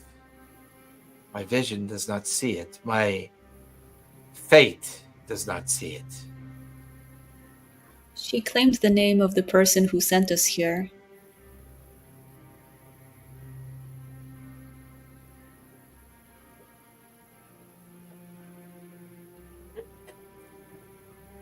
You watch as Erebos begins to fade into quiet energy, and the four of you are back up on the Sirios mountain peak. Still late at night, no sense that much time went by. I immediately reach for my locket. It's there. Earthen, you were a god. Can we make a big deal out of it now, or is it too soon? Oh god. Oh. Thank you, Lord. Oh, Dude. this is just turned to him, just like, man, that was close. That was really close. Just going for like a full hug. Just okay. It's okay. Are you gonna hit him? Just smack her with my tail on the way out. Oh, at like 1 point of bludgeoning damage, a little bit of blood comes out of his nose. Like after the fight, I only had 1 HP left, so that would have actually. If you went all the way back there, that would have knocked me unconscious. You watch as his tail hits Earthen, and Earthen plops onto the rock surface of the ledge, unconscious. We all agree he deserved it, right? With that, What a rough day. yeah, like with that, you bring Earthen back to consciousness. What the hell was that? Apparently, you're still took you back to a time before you had a chance to heal up a little bit. You're still our squishy little bard guy. But if you're not a god, then who's gonna lead the Voik?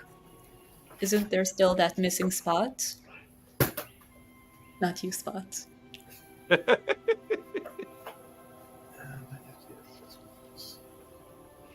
We know now, right? What Lewdness and Mason are trying to do. They are trying to get this blood talisman.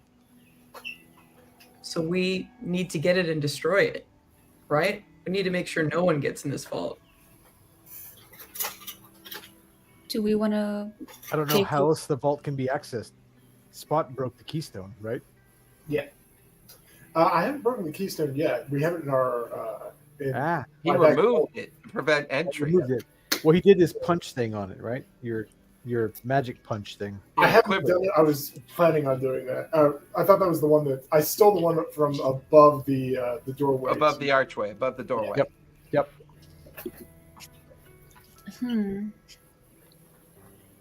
Thought one of you had the talisman. We saw it go in the well. When did we get the talisman? Oh, that's right. You saw it go. We saw it go in the well. That's right.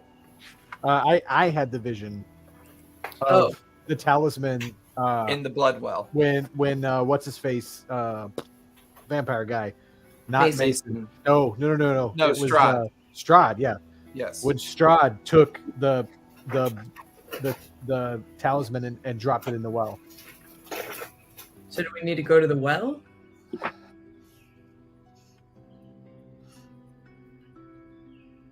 I guess... Well, I guess it comes down to the age-old question of do we want to take a long rest in case somebody is waiting for us at the well? Or do we want to do this now and just, risk what will happen? Just because I don't have health, it doesn't mean I don't have spells. This is all, by the way, happening in the dome that Mason cannot penetrate with his clairvoyant spells. Is it too soon to make jokes about how Earthen should have stayed a god for maybe a day longer so we could have killed Mason? It would have made things really simple. Well, technically, I did kill Mason. That's true. I just unkilled Mason. Dang it, Earthen. It's okay. Sorry, no, it's too soon. It's too soon. I'm sorry. This was. Wait, I still have the crown, right? He puts it back on. I got this. We'll try it again. When the world finally comes apart, you guys are kind of like drifting. I don't think you did that right. I just keep taking the crown off and back on, trying again, try it again, try it again. You're like, Erebus, do over, please. It's very much a Family Guy cycle where they're trying to get back to their correct time. Yep. Yeah. Earthen would be the quantum leap, so just waiting for the leap home. Well, we should also consider the fact that you now have a thing that makes people into what is essentially a god. That's a lot of power for one person to have. I don't know what you intend to do with it. If you're going to destroy this crown, if you're going to find the one true person or not person who needs it, who deserves it, who can do something with it. But best of luck to you. You're totally kind of making the argument that the gods are bad again. It's not an idea that it's bad. It's Oh, the idea that God, one like- one place. Kind of making the whole argument that I had. Went through, you still gonna say that shit? You know what? I think you're right. Maybe you should wear it, and this way there will be no god. The whole argument back over again that that's too much power for one being to have. It is, but unfortunately, that's the way this specific world works. But that's the thing. The power doesn't come from the being, it comes from those who believe in it. The power would go somewhere. I mean, even if there are no powerful entities, there are still entities of power. And the fact that you have been given a conduit to power that I don't think any other entity has had before is not something to shrug at. And also, if Mason gets this, we are all fucking doomed. So maybe let's consider that carefully. He's not going to get it. He I can't, know. so long as I still have it. Well, I hope you use it wisely. I trust you, mostly. No, I trust you. Also, I know nobody asked. But I'd make a fantastic god.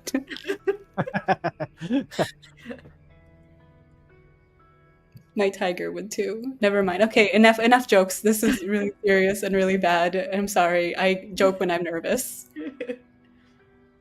I did see how you cringed when Draxelgrix was there. Yeah, not a fan of that. But I still don't like it, but I feel better. hey, what do you and I have in common now? Also Xanath. We all killed a god. Step to our level, Spots. You next. I helped a great deal. Remember, I was in the forge.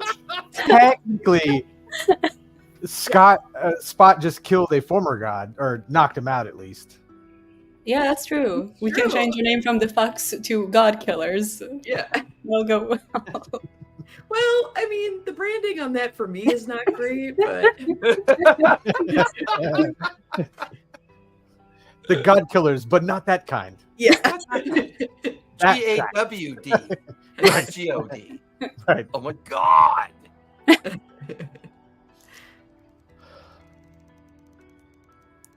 It was very nice to see your family. They seem great. Are they still here? They would have begun Like- their travels to Uthodurn. But they can't be that far away, right? Because we're still in the same place. How much time has passed? Since the time that we summoned you, it had only been like half an hour. They had started moving, but they may only be like an hour out or two. Assuming that plane shift time stuff didn't happen. Yeah. Is there any way for us to...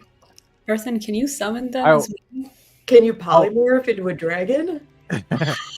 I was gonna just activate my ring, but yeah, I can polymorph into a dragon. So I'll polymorph myself into a silver dragon. Hell yes. Come on. Just climb aboard. Yeah. Let's climb Like, up. I'll You're kinda like 5,000 down. feet up on this peak, and I'll there, hunker standing on down. the precipice, is this adult silver dragon, and oddly enough, a bearded Fu Manchu thing kind of dangling from it, but it's all silver the strand whiskers. hair. It's like it's the whiskers. Yeah, little whiskers all braided. Three of you crawl onto the back of the silver dragon, and you feel it just lift in the air and use the cruising altitude of this tall peak to kind of allow it to be aloft. You begin to go down towards Tuscan Vale and down in the general area that they would have started their journey towards, well, by foot. And it's then that you could see 4 tiny, shadowy specks along the edge of a forested region. They have backpacks and travel gear on. They're being led by one of the green blades, who is being very cautious. But the 4 specks stop. And as you drift lower and lower, you watch as they immediately begin to hide into the forested area just as you land. And as we land out, I'm just gonna drop polymorph. And of course, all your friends go tumbling off in the ground. Right. Ah! They just from 10 feet off the ground, just Spot, oddly enough, Spot never lands that way. It's always right. slowly falls to the ground and hero lands. Not any effort. Kirale.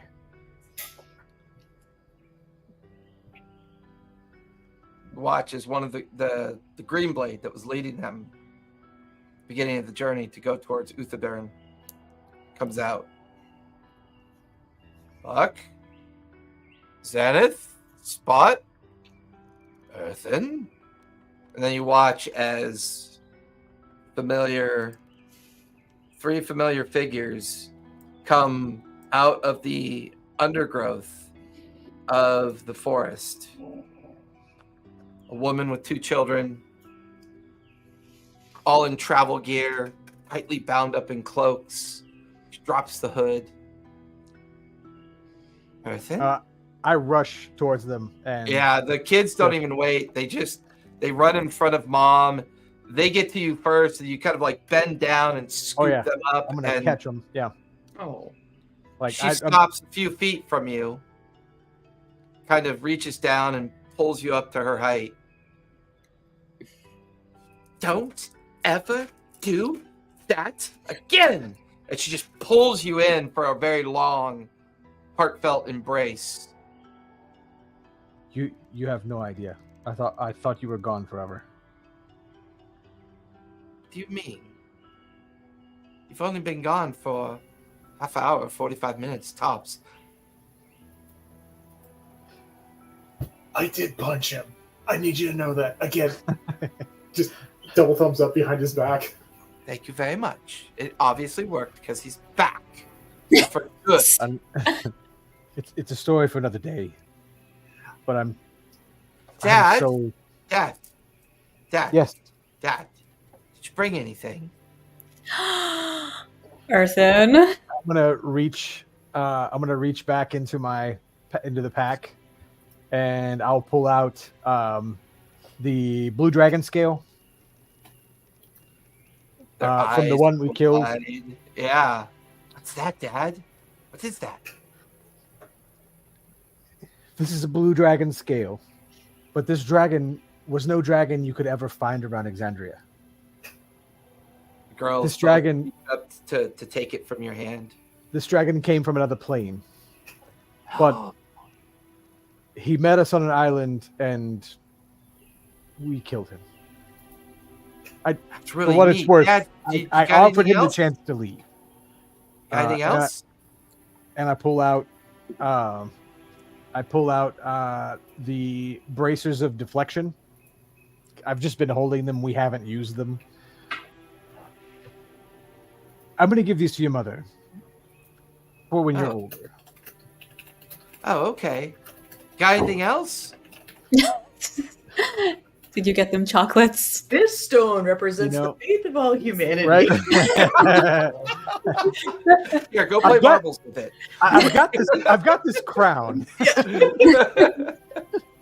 And then finally, I'm gonna actually pull out the Greater Illusion Stone. Ooh. And Yeah, they hand off the bracer, or you hand off the bracers to your wife, and she takes the scale away from them, and as the scale kind of goes into her hand, she's holding the bracers and the scale.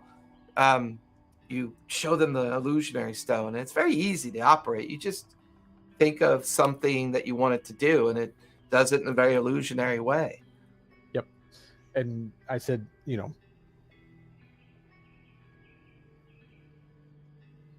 we can't travel together yet, but you'll always be able to see me with the stone. The kids immediately grab it from you. Your wife looking very heartfelt and very disappointed at the same time. As the kids grab it and go running off, they're suddenly just surrounded by unicorns and swirling bunny rabbits and birds and giant machines made of chocolate baked goods that are chasing them around. And your wife just looks at you, looks at them. We're never going to be able to get them off of that. We're going to have to limit their time.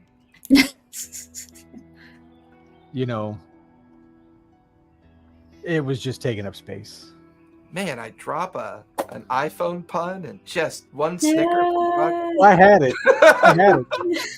I couldn't think of anything with screen time, though. They have to limit their stone time.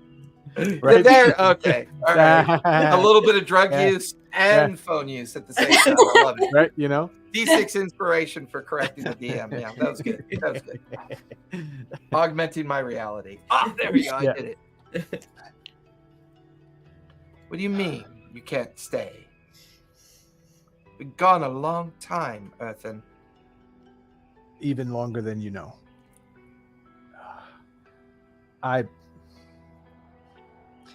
made a mistake thinking I could do it all myself.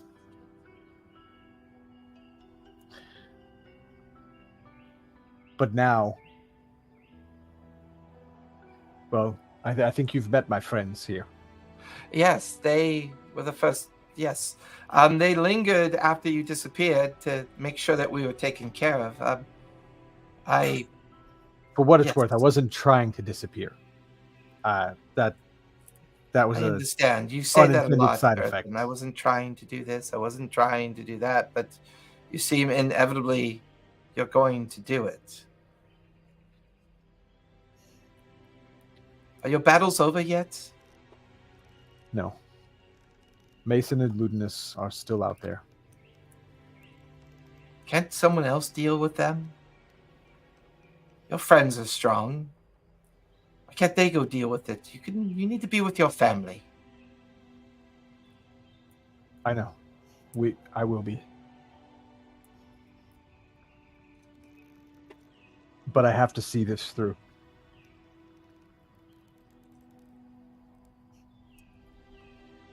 See tears begin to kind of roll down her cheeks.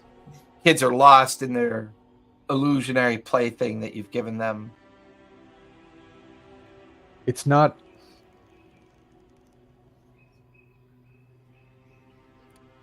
I've been given a new perspective.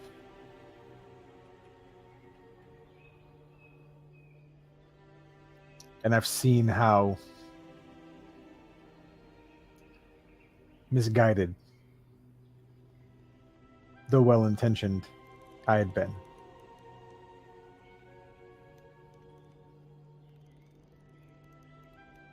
If these men are not stopped, there won't be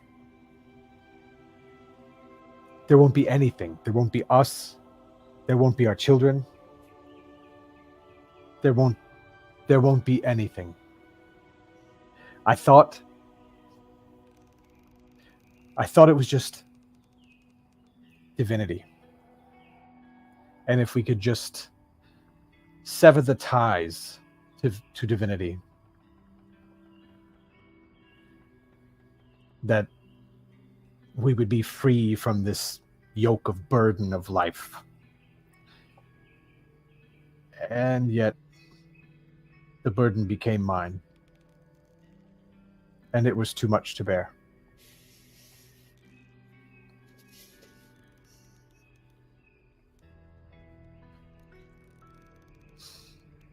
But this burden, these two men, they must be stopped. I understand.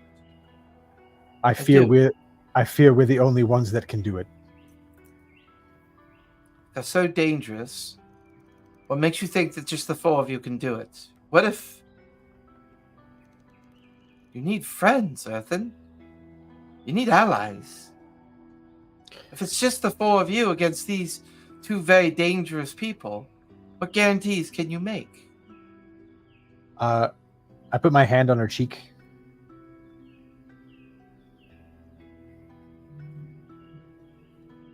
Kirillai, friends are the one thing I've always been able to make.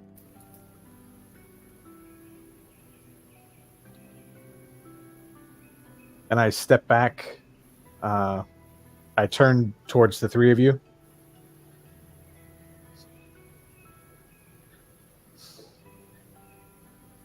If we're going to stop them, we're going to need an army.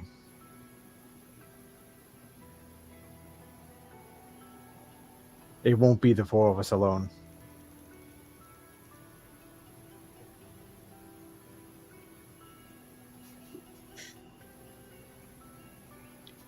Well, after you disappeared, we spoke to the armored man over here about Caleb. We looked into their memories. We realized that he has been manipulating a lot of forces in a way that might not be to our benefit, including endangering your family. And I guess seeing them and us as something that he can sacrifice. I can see that you are maybe thinking that, or maybe not. Maybe I'm drawing the wrong conclusions. Did you think that we should ask Caleb for help and for his army?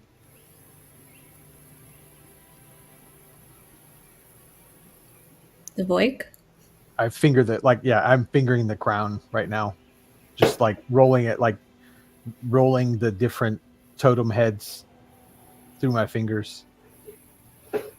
Oh, those maniacs I trust more.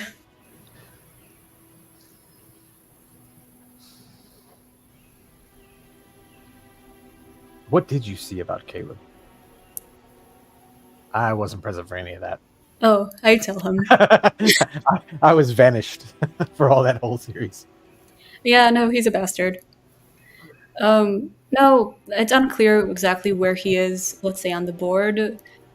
It is possible that he is as much against Mason as the rest of us. But he seemed to believe that something was already in motion and that sending us to this particular location was something that had to happen for whatever reason. Listen, You said something he failed to do. Him and his friends failed. Yeah, to do- he and his friends failed to do. Figures they'd fail at things, they suck.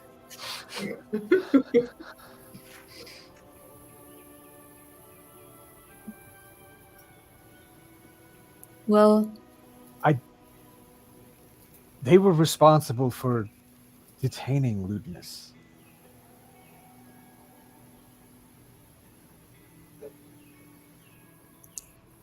What they failed to do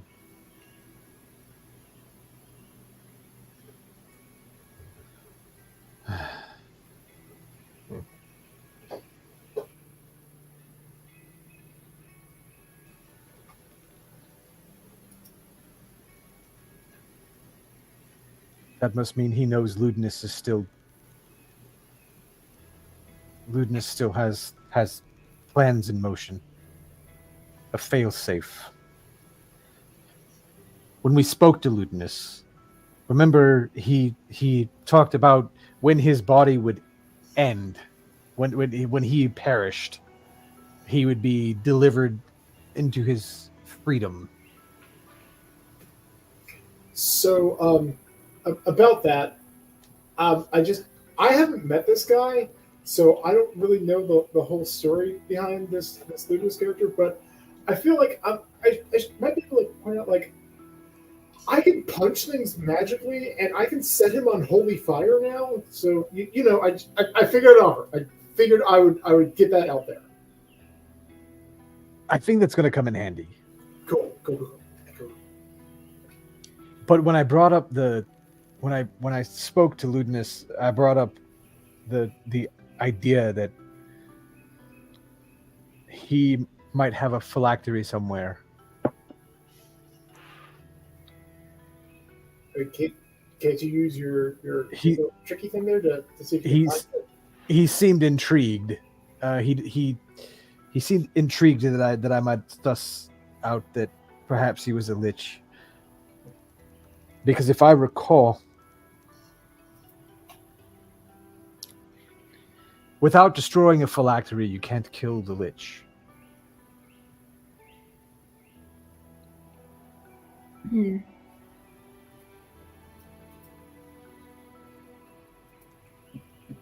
What is in the blood vault?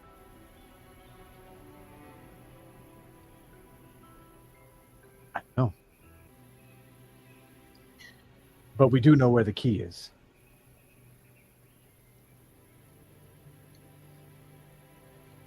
Is that our next destination, the Blood Vault or the Voik? I think we've got to get that key as soon as possible. I agree. The key seems important.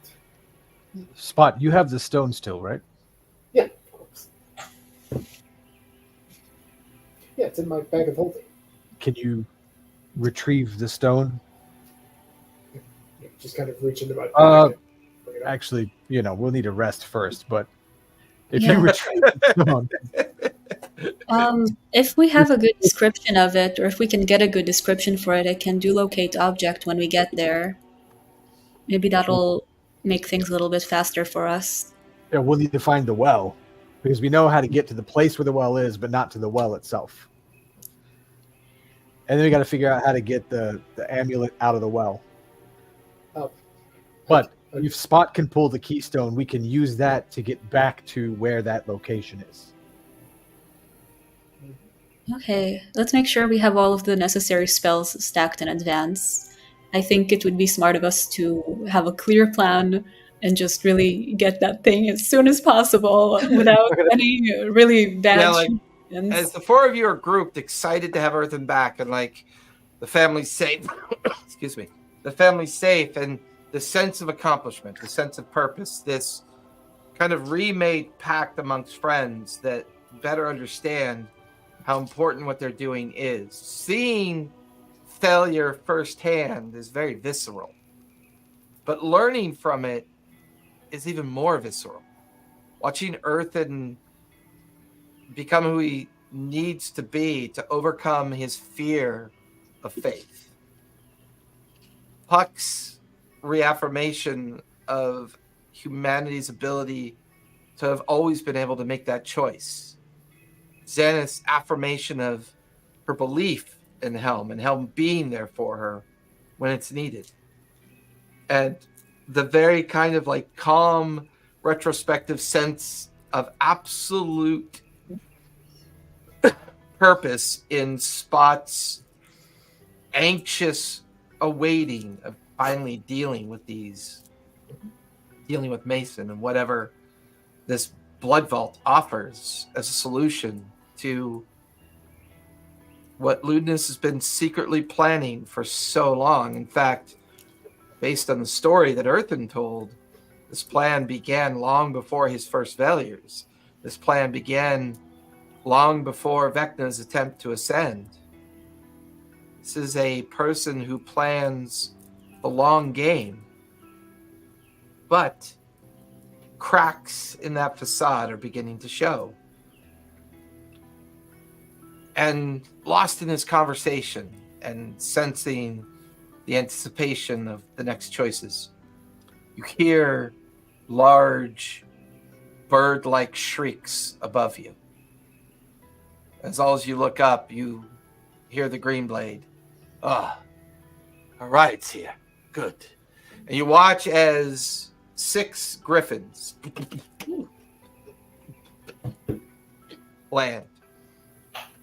The elven soldiers on their backs, in their resplendent blue, green, and gold elven chain, their huge feather-like swept-back helmets with all manner of coloration, and the cloaks made of griffin feathers, kind of shimmering off their backs.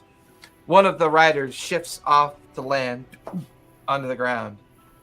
They take off their helmet, place it under their arm. Well, what do we have here? A green blade in need of a ride?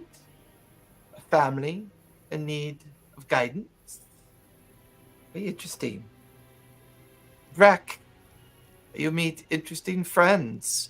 This elf kind of walks towards all of you and kind of gently stops and kind of tilts their head in each of your direction. Captain Errand, at your service. I bring messages from the Bright Queen, and I unfortunately bring tidings of concern. Please, you'll join me for a quick conversation before I help Breck get your family safety. And that's where we're going to finish tonight, with the arrival of the Rosh Hashanah Guardians, the great wing-swept griffin riders of the Bright Queen, have arrived to help take your family into hiding, but to share some information before that happens. Are we all good for next Sunday? But did they bring our boat back? Hell no. Yes, I'm good Sunday. Mm-hmm. I will not be able to make it next Sunday. Oh no! Sorry. We will be off next Sunday. Everybody else linger after the end of the stream. So we'll be off for 2 weeks. Otherwise, you can check us out on Tuesdays for, I believe we have Shattered Kingdom coming up. But hey, everybody, thanks for coming out. Be safe, be kind, and don't forget, play a game. Good night, everybody. One of these days.